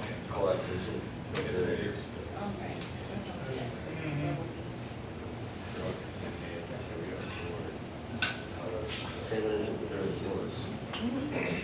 We would have it surrounding all the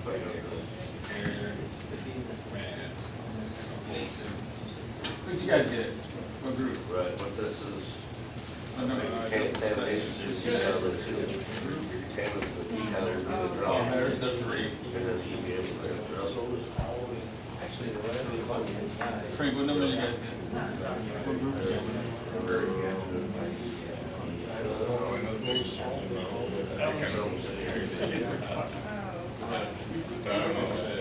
Oh. Okay. Now what we're gonna do is we're gonna have the facilitator, scribe, incident commander, I don't know who it is, but the one who has the official paper copy needs to come up and give a brief presentation. Describe briefly your spill scenario and what you decide to do. So how about group one? You guys ready?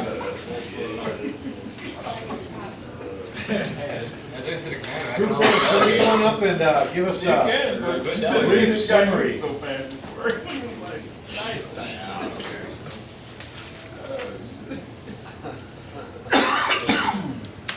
I can't read, so it's no good for you to say. Somebody from group one. Not finished? Okay, how about group four? You got it, Somebody from group four, come on, Brandon.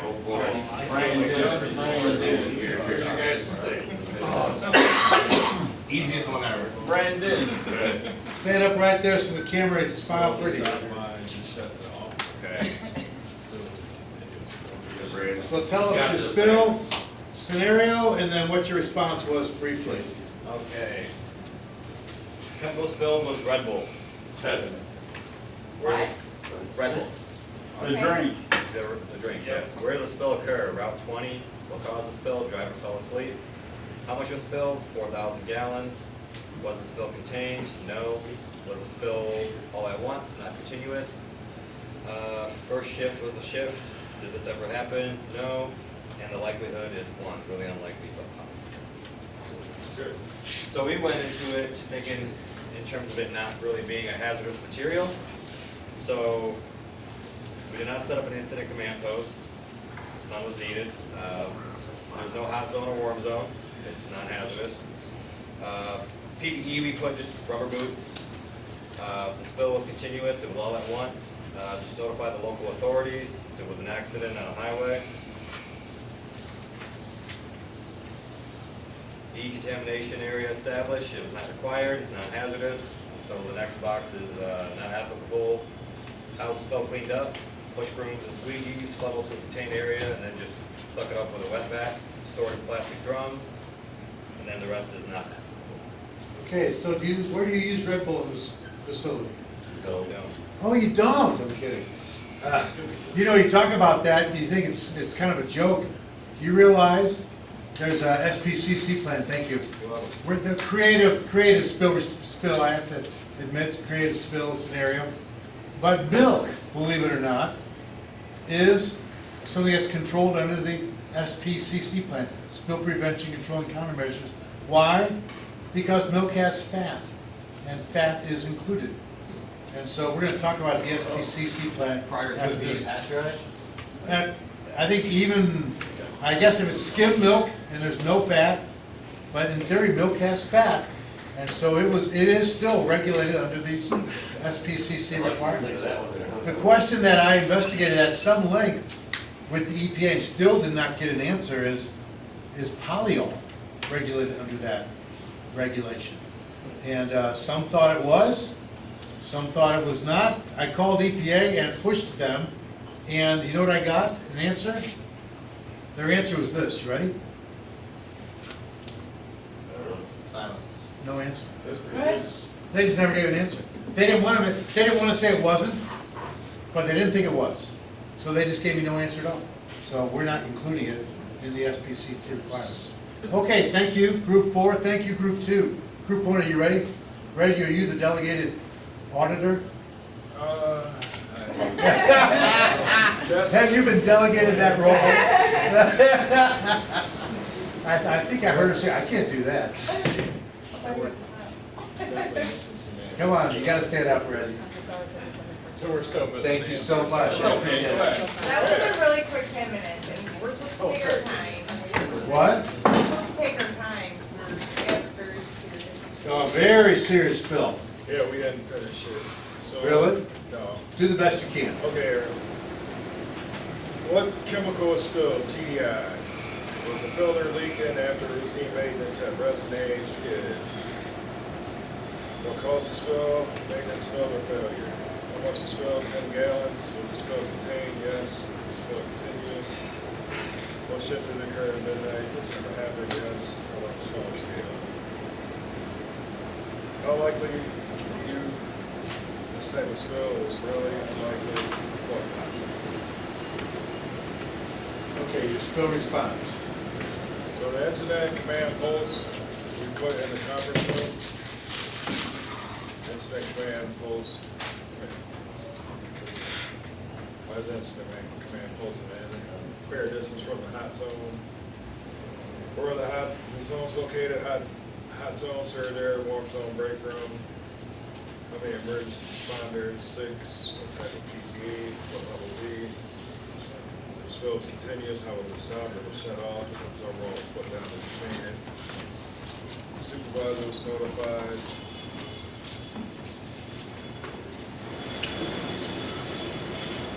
We put everything in barrels, stored it away. That's what we got. Okay, thanks. So 10 gallons in the tank farm, is that what you guys said? Is that what this spill response? Yeah, sir, right, yeah. 10 gallons in the surge area? Oh, surge area. So it was contained within the barrier, the barrier of the surge. Can I have that? Take that back. Thanks. I need everything, yes, thank you, Reggie. Group 2, your turn. Describe your spill and then your spill response. Thanks, you guys. Yeah, you gotta go up there. Look on the camera. Well, clean to the water. Whoa, easy there. Come on down. So I'm just curious, hold on for a second before you start. Reggie, no, you can come on up. You guys did not decide to contact the fire department, correct? Correct. Okay, just curious. Okay, come on up a little bit more this way. That way you can smile better. So, the camera. chemical spilled IA-703, is that polygon? FA-703. Okay. In the pre-mix area, because the cam lock came loose from the toast. 800 gallons, not contained, continuous, and on per shift. Would this happen? No. And carry on. Emergency incident commander was Jason. He chose the crash cart in the command post. It's right outside that area. Hot zone would be pre-mix. Warm zone would be basically all the areas surrounding. We said minimum 10 people to respond, so 800 gallons, kind of a lot. Lot? Yeah. This is supposed to be 800 kgs. 100 kilograms. That's accurate. Still 10 people. Charcoal filter respirators, rubber boots and gloves, because it's not TDI, not quite Okay. full suit. So air filtering respirator. And then to stop the continuous flow, we were thinking tip the container back. Cam locks are kind of a big hole, right? Somebody, I don't know. Yeah, so tipped it back if we could, plug the hole, and then set the containment area. And we didn't think EPA was necessary, so weren't sure it was all that bad. Decontamination was outside the hot zone. Plastic wrap, litter, Zorbol, probably about 10 by 10, maybe a little bigger if necessary. And then 4 people on the decon team, didn't really think there was a team leader needed. And then pumping it into drums and totes, and then basically simple drainage throughout the surrounding surfaces. And then decon cleanup, like a little kitty litter, Zorbol, some green. Secondary concerns, slippery surfaces, and then sparks. And then monitor the area for more leaks and fix the problem that led to this spill. Okay, Yep. thanks. Yeah. Can I have that? Thank you. FA-703, what is that again? Tell me again. Is that polyol? Okay. And then polyol. FA-703. Okay, you guys. You'll be like. 800 gallons is a lot of stuff.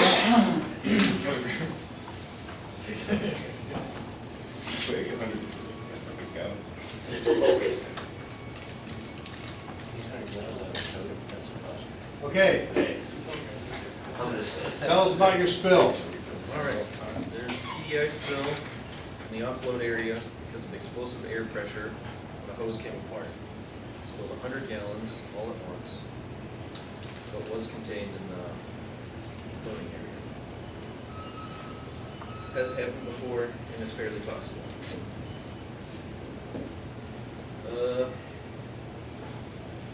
incident command post, process booth area. It's located just outside the chemical loading area, far enough away that it's probably. Is that your little desk there, right outside the tank farm? Yeah. Okay. The hot zone will be outside, and the warm zone will be just inside the door frame. And will require WBD. Not a continuous spill, EPA would need to be notified, fire department, area environmental plant manager. Decontamination will be at the doorway. Materials used, plastic bag, kitty pool, absorbent pads, and neutralizer. 64 square foot area. Need the neutralizer for decontamination, assign 3 people to do it, and make one of them team leader. The spill will be collected in the sump tank and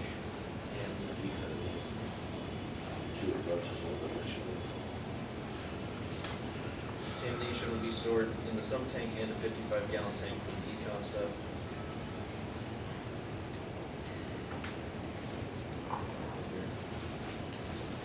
Secondary concerns will be the TDI escaping into the ditch next to the chemical loading area. And we have to follow up with getting the sump tank empty.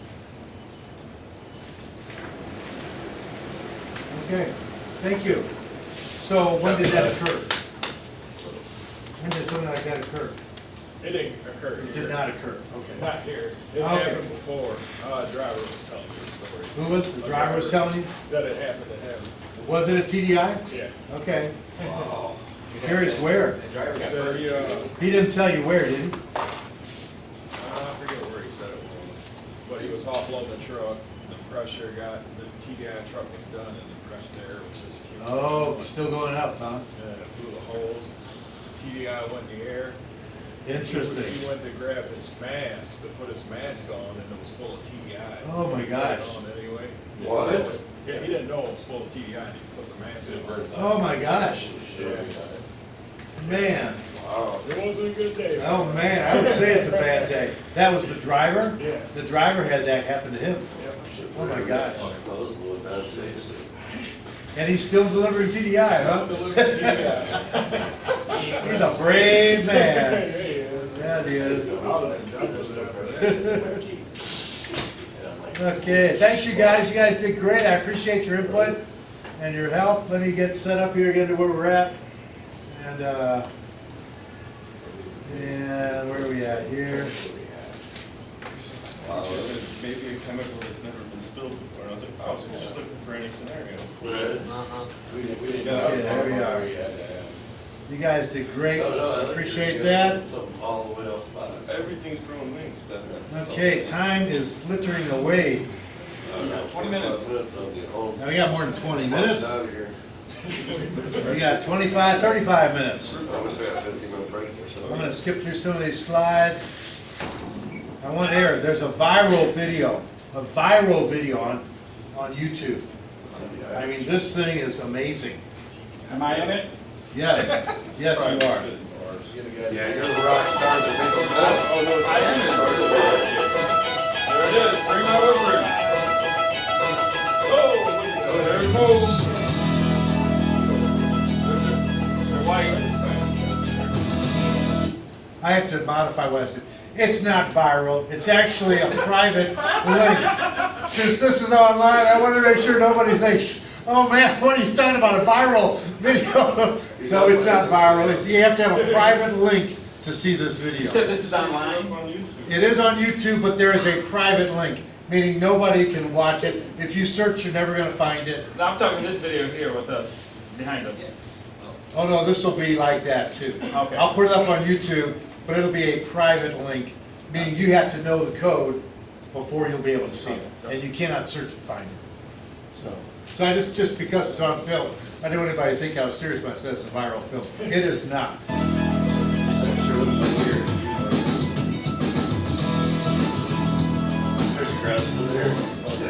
A spill response training exercise was performed at the Woodbridge facility in Fremont, Ohio.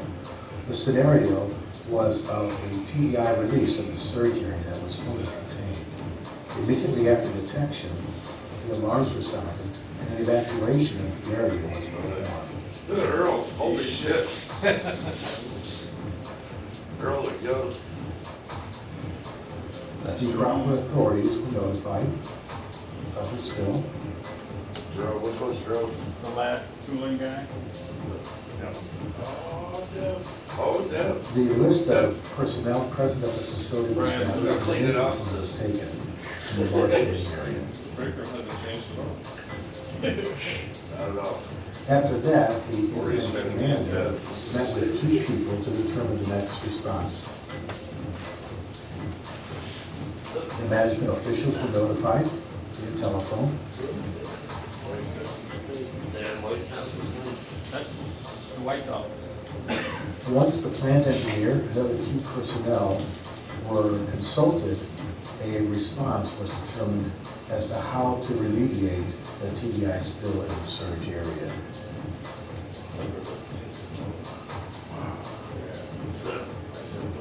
The initial team of responders donned the necessary personnel protective equipment to determine the extent of the spill.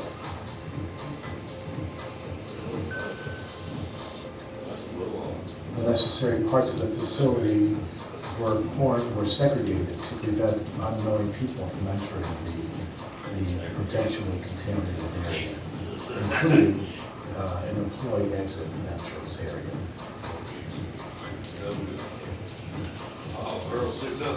Responding personnel from level 2, personnel protective equipment, including double gloves, chemical suit, and self-contained breathing apparatus. A positive and negative pressure test is always performed.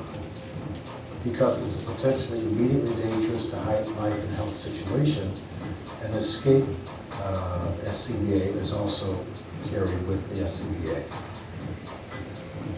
As they enter the area, they monitor the TBI levels and determine the extent of the spill and the source of the spill.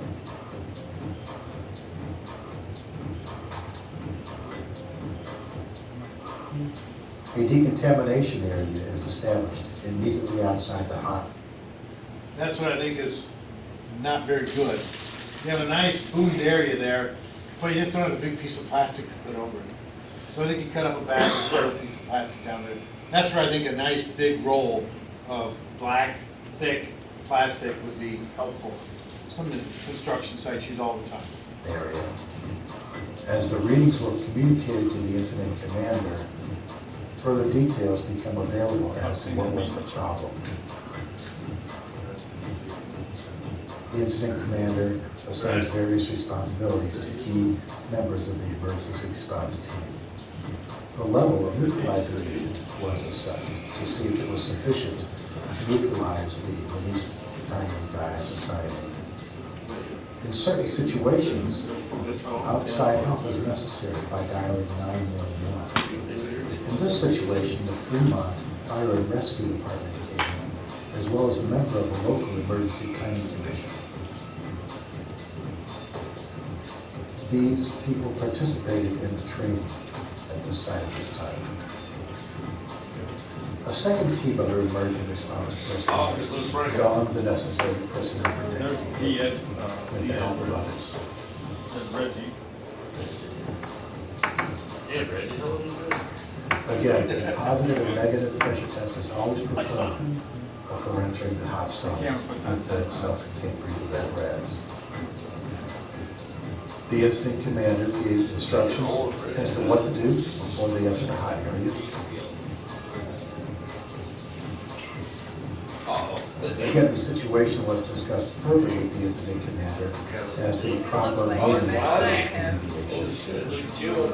In the meantime, a new team of responders was also donning the necessary equipment. Since people need to work in groups of 2, and they only have a limited amount of time before they have to exit.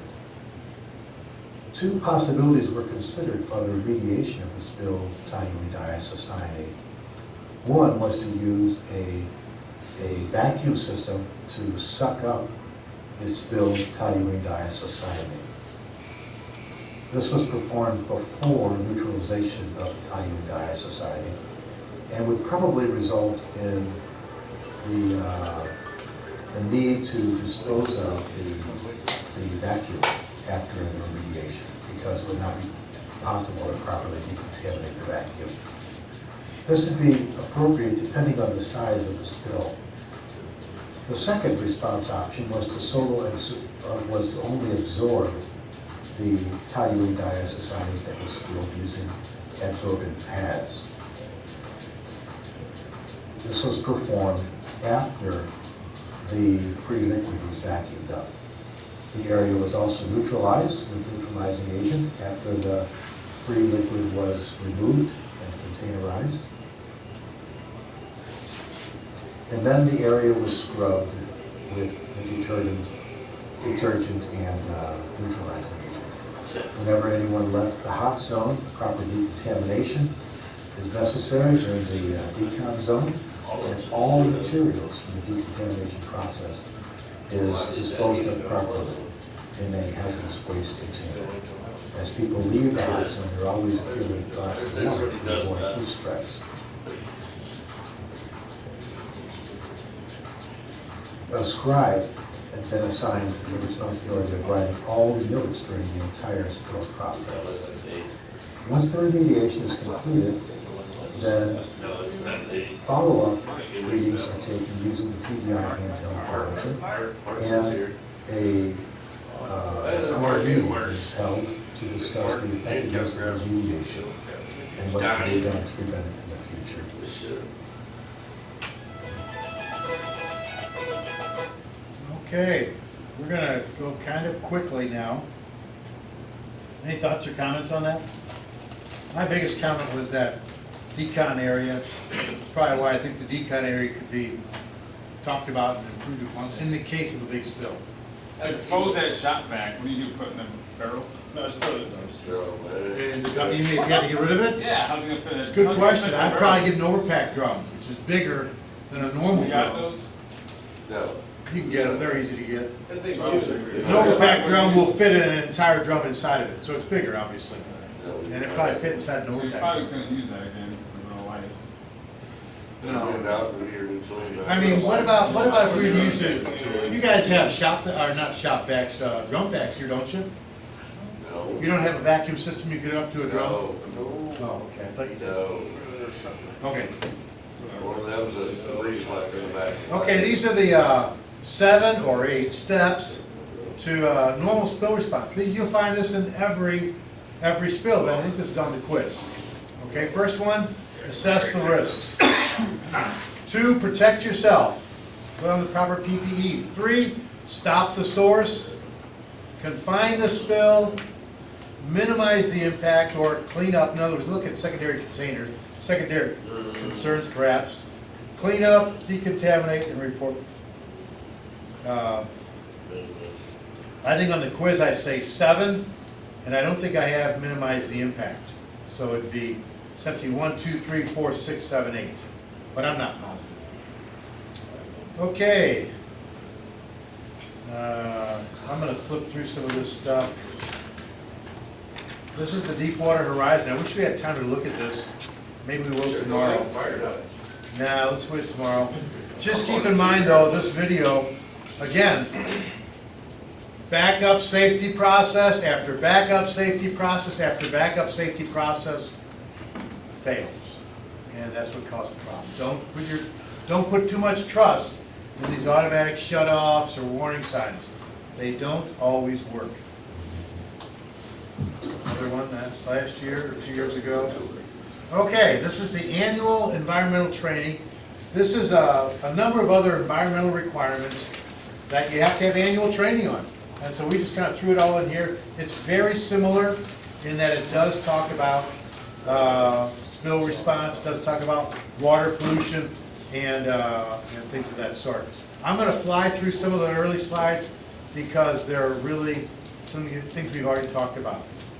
There's a good summary of those 5 or 7 responses. Assess the risk, protect yourself, stop the source, confine the spill, clean it up, decontaminate, and report. These are technical definitions. What is an emergency response? Marshalling area after by the flagpole. I have to ask you guys forgiveness. I put the wrong picture in there. Anybody know what facility that is? Romulus? Which one? Romulus? Romulus, yeah. I've never been there. So, anyway, I meant to put yours in there and I made a mistake, sorry. So we're gonna go to Stormwater Pollution Prevention Plan. You do have, Brandon, are you responsible for this? Do you know the Stormwater Pollution Prevention Plan? That's what I thought. So this is Brandon's responsibility, a lot of this stuff kind of falls on him, but you guys are all need to kind of be aware of it as maintenance, as perhaps processing people, some more than others, I'll say. So the Stormwater Pollution Plan, you do have a permit. It's a general permit. It does require implementation of what they call best management practices. And we'll talk about what that is. Essentially, doing things right. Okay, that's your sketch of the facility. Dwight told me, see if anybody knows about this. He said there's a shutoff valve there in that drain. Sure is. Who knows about it? I know exactly about it. Go ahead. Where's it at? Where's that? Where's the shutoff? Where's the button? Yeah. Second bay door, third bay door down right on the wall. Okay. There's Red light and green light. Do they use it? I don't know. Does the unloading people use it when they're using They're liquids? supposed to, yes. They're supposed to. Do you know if they are or not? You don't know. I can't answer what a man does here. Okay. I just know they're supposed to. Yeah, I mean, I didn't even know about that until just now. This is the semis. The semis unload back. The summer is back in here and then they unload. And they'll unload tow tanks and they'll unload God knows what else, liquids. And so again, if there's a spill, as they're unloading it, which could easily go in there. And so in theory, they should close that valve so it doesn't flow to the drainage ditch. When they unload, or every time, or just When they're unloading liquids. every time they unload? When they're unloading liquids, I would say they should do it. Be it tow tanks or drums, in my opinion. I mean, that's why it's there, to stop a spill from going into the drainage ditch. So, anyway, that's essentially where it's assumed that the drains go. You'll have two like parking lot drains there, you got that, and then you also have your unloading area.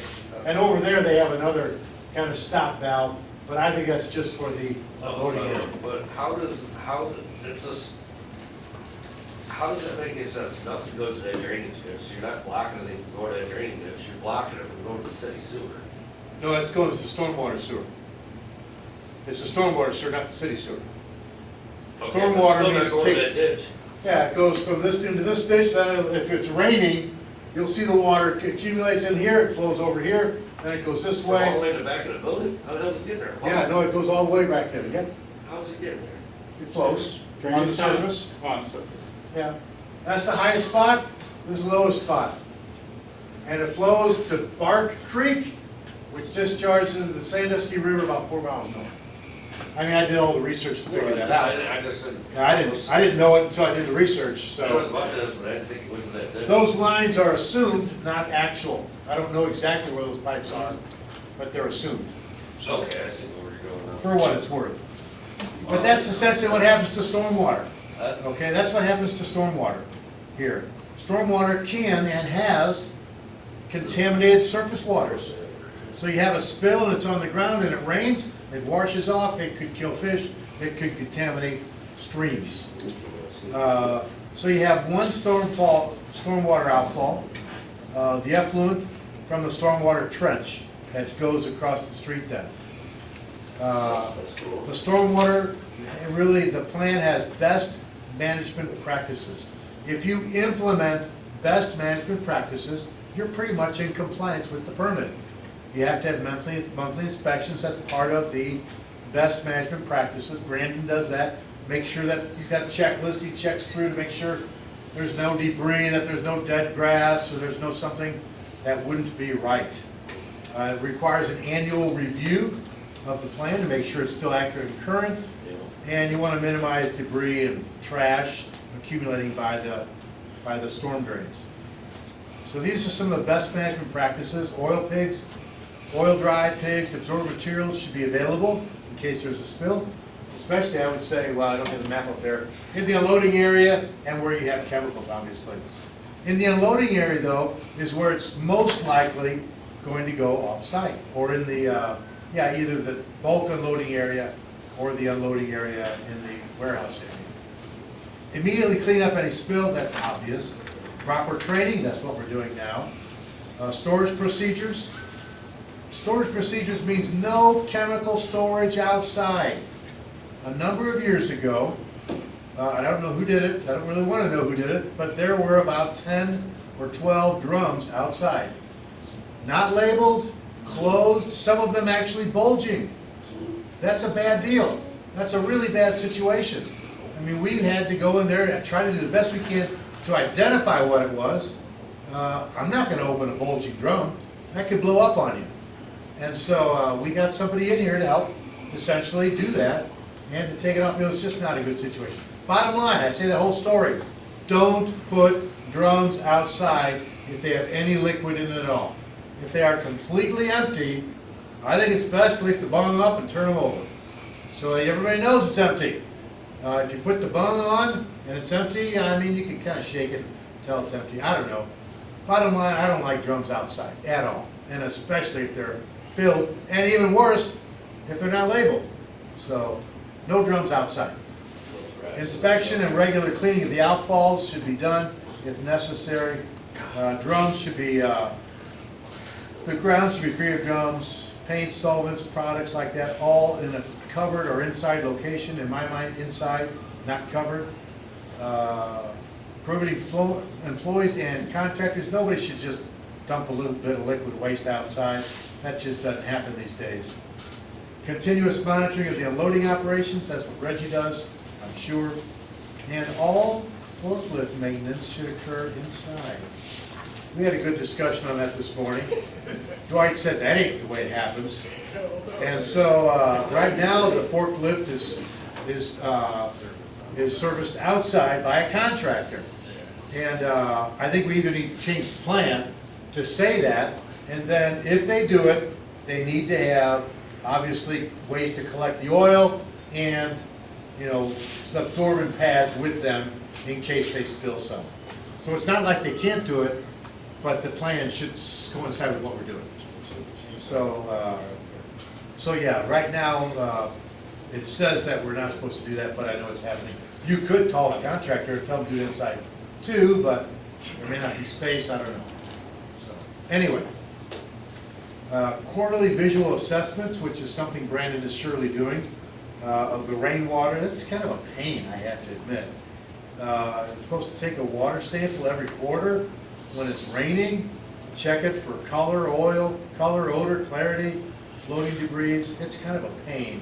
It's that, or take a sample of it and get it analyzed. And that's more expensive and more painful.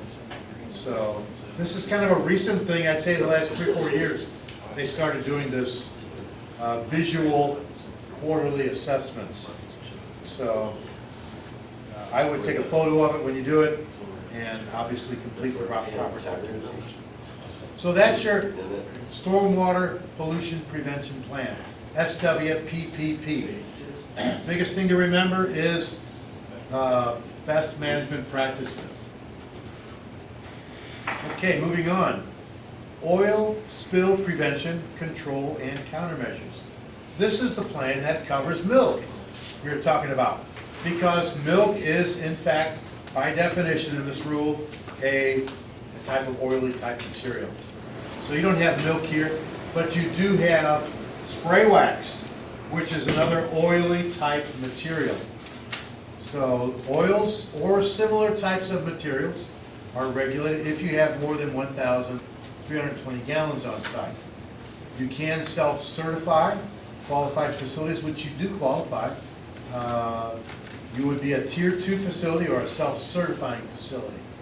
Other facilities, if you don't qualify like that, you have to get a professional engineer to develop your your SPCC plan, and they have to stamp it every 5 years and recertify it every 5 years. So this is a plan, or this is a sketch of the facility. The green spots are where you have oil stored. You've got your oily materials or your storage here. That's your racks. That's your your wax room, you've got some oil storage outside your wax room. I don't know why that's green. Anybody know what that is? Is that another oil storage area? Or don't you know? That there. Might be a cabinet. I don't know. Maybe it's a cabinet. You also have up here, you have some hydraulic systems with It's still the paint back there. well, maybe that's over there. I didn't label that. Yeah, Whatever cleaning there solution. is. There's a cabinet for cleaning solutions. I don't remember, I don't know what that is, so. I didn't even notice that the first time. But anyway, that's where you store oils. In theory, that's the only place you store oils. If you have oils, you should store in one of those places. If you want a new storage area for oil, you need to revise and modify the SPCC plan. The SPCC plan, to be very honest with you, is not heavily enforced. It's only regulated by the EPA, and it's not heavily enforced. But if you had a bad spill, you know, something that went really bad here, they are going to inspect every little detail of this facility. And you will get a fine-tooth comb over everything you do. So, anyway, you need to make sure you're actually sure. Wax release agent, you have about how big are those tanks, those tow tanks? Are they 350 or are they small? 275 or don't you know? Anybody know? Just curious. About 350, okay, doesn't matter. It is a flammable liquid. It is an oily type material. That's your other drum storage area outside your wax room. And the biggest thing about SPC plans is secondary containment. You need to have secondary, what does that mean? That means you have the container and you have a containment area around the container. So I think Woodbridge policy, desire, is that every liquid has a secondary containment. And so that's what you really should do. This is applicable only to oils, but if every liquid has secondary containment, so will the oils. And so oils and everything really could have secondary containment. Operating procedures are inspections are required, training every year, and cleanup procedures. We've already talked about cleanup stuff to extensive degrees. A positive means to collect and contain the material that could be dikes or berms, like in the surge area where you have the dike, maybe around the Nick blending area there might be some containment. This is the rack storage area. You have that trench which goes into a big tank.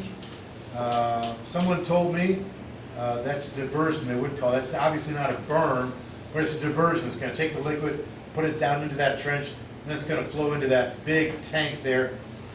Someone told me it was about 1,000 gallons. I don't know. I don't think they do much to it. I don't know how thick it is, how deep it is, what's in there. I don't know. I asked Dwight, he didn't know either. So I don't think anybody knows. But it's there, and if you're going to go down in there, you're going to want to make sure you are checking the air and stuff like that. And I don't know if you ever clean it out or not. Administrative measures, storage only, again, oils, only at approved locations. Inspections, visually inspections for leaks and drips, and forklift standard operating procedures, which I'm sure you have. Sufficient spill response equipment, absorbent pads, all this stuff is kind of like no-brainer stuff. Monthly inspections. The SWPPP also is monthly, so if I'm not mistaken, you do them both at the same time. I thought I had it where there was SPCC on one side, the other side you might have SWPPP, so you kind of can hit them both. So it's part of, anyway, annual training with documentation. Major spill risk, these are things we've already talked about. I'm not going to get into this percent. This is all stuff we talked a lot already about. Drum roll, you know what that is, don't you? Where you have a leak on the bottom, you just roll the drum, put it on top, that's right. You got it. Remove any ignition sources, absorb and clean up. So Brandon, and I'm sorry, Adriano, I still have Mark in here. So I didn't get a chance to put your name in there, but I do have your name written somewhere. But that should be Adriano's secondary emergency response coordinator, I guess, for this notification person. So off-site releases. The immediate notification of EPA is the National Response Center and the Ohio Emergency Response Center. The question he have, the rules say immediate, and I've said this other times, other years. Any idea, any remembrance of what that means, immediate? What, 3 days? It's like 3 days, I think? No, not even close, sorry for saying that. No, it's not. Yeah. That's right, I'm sorry.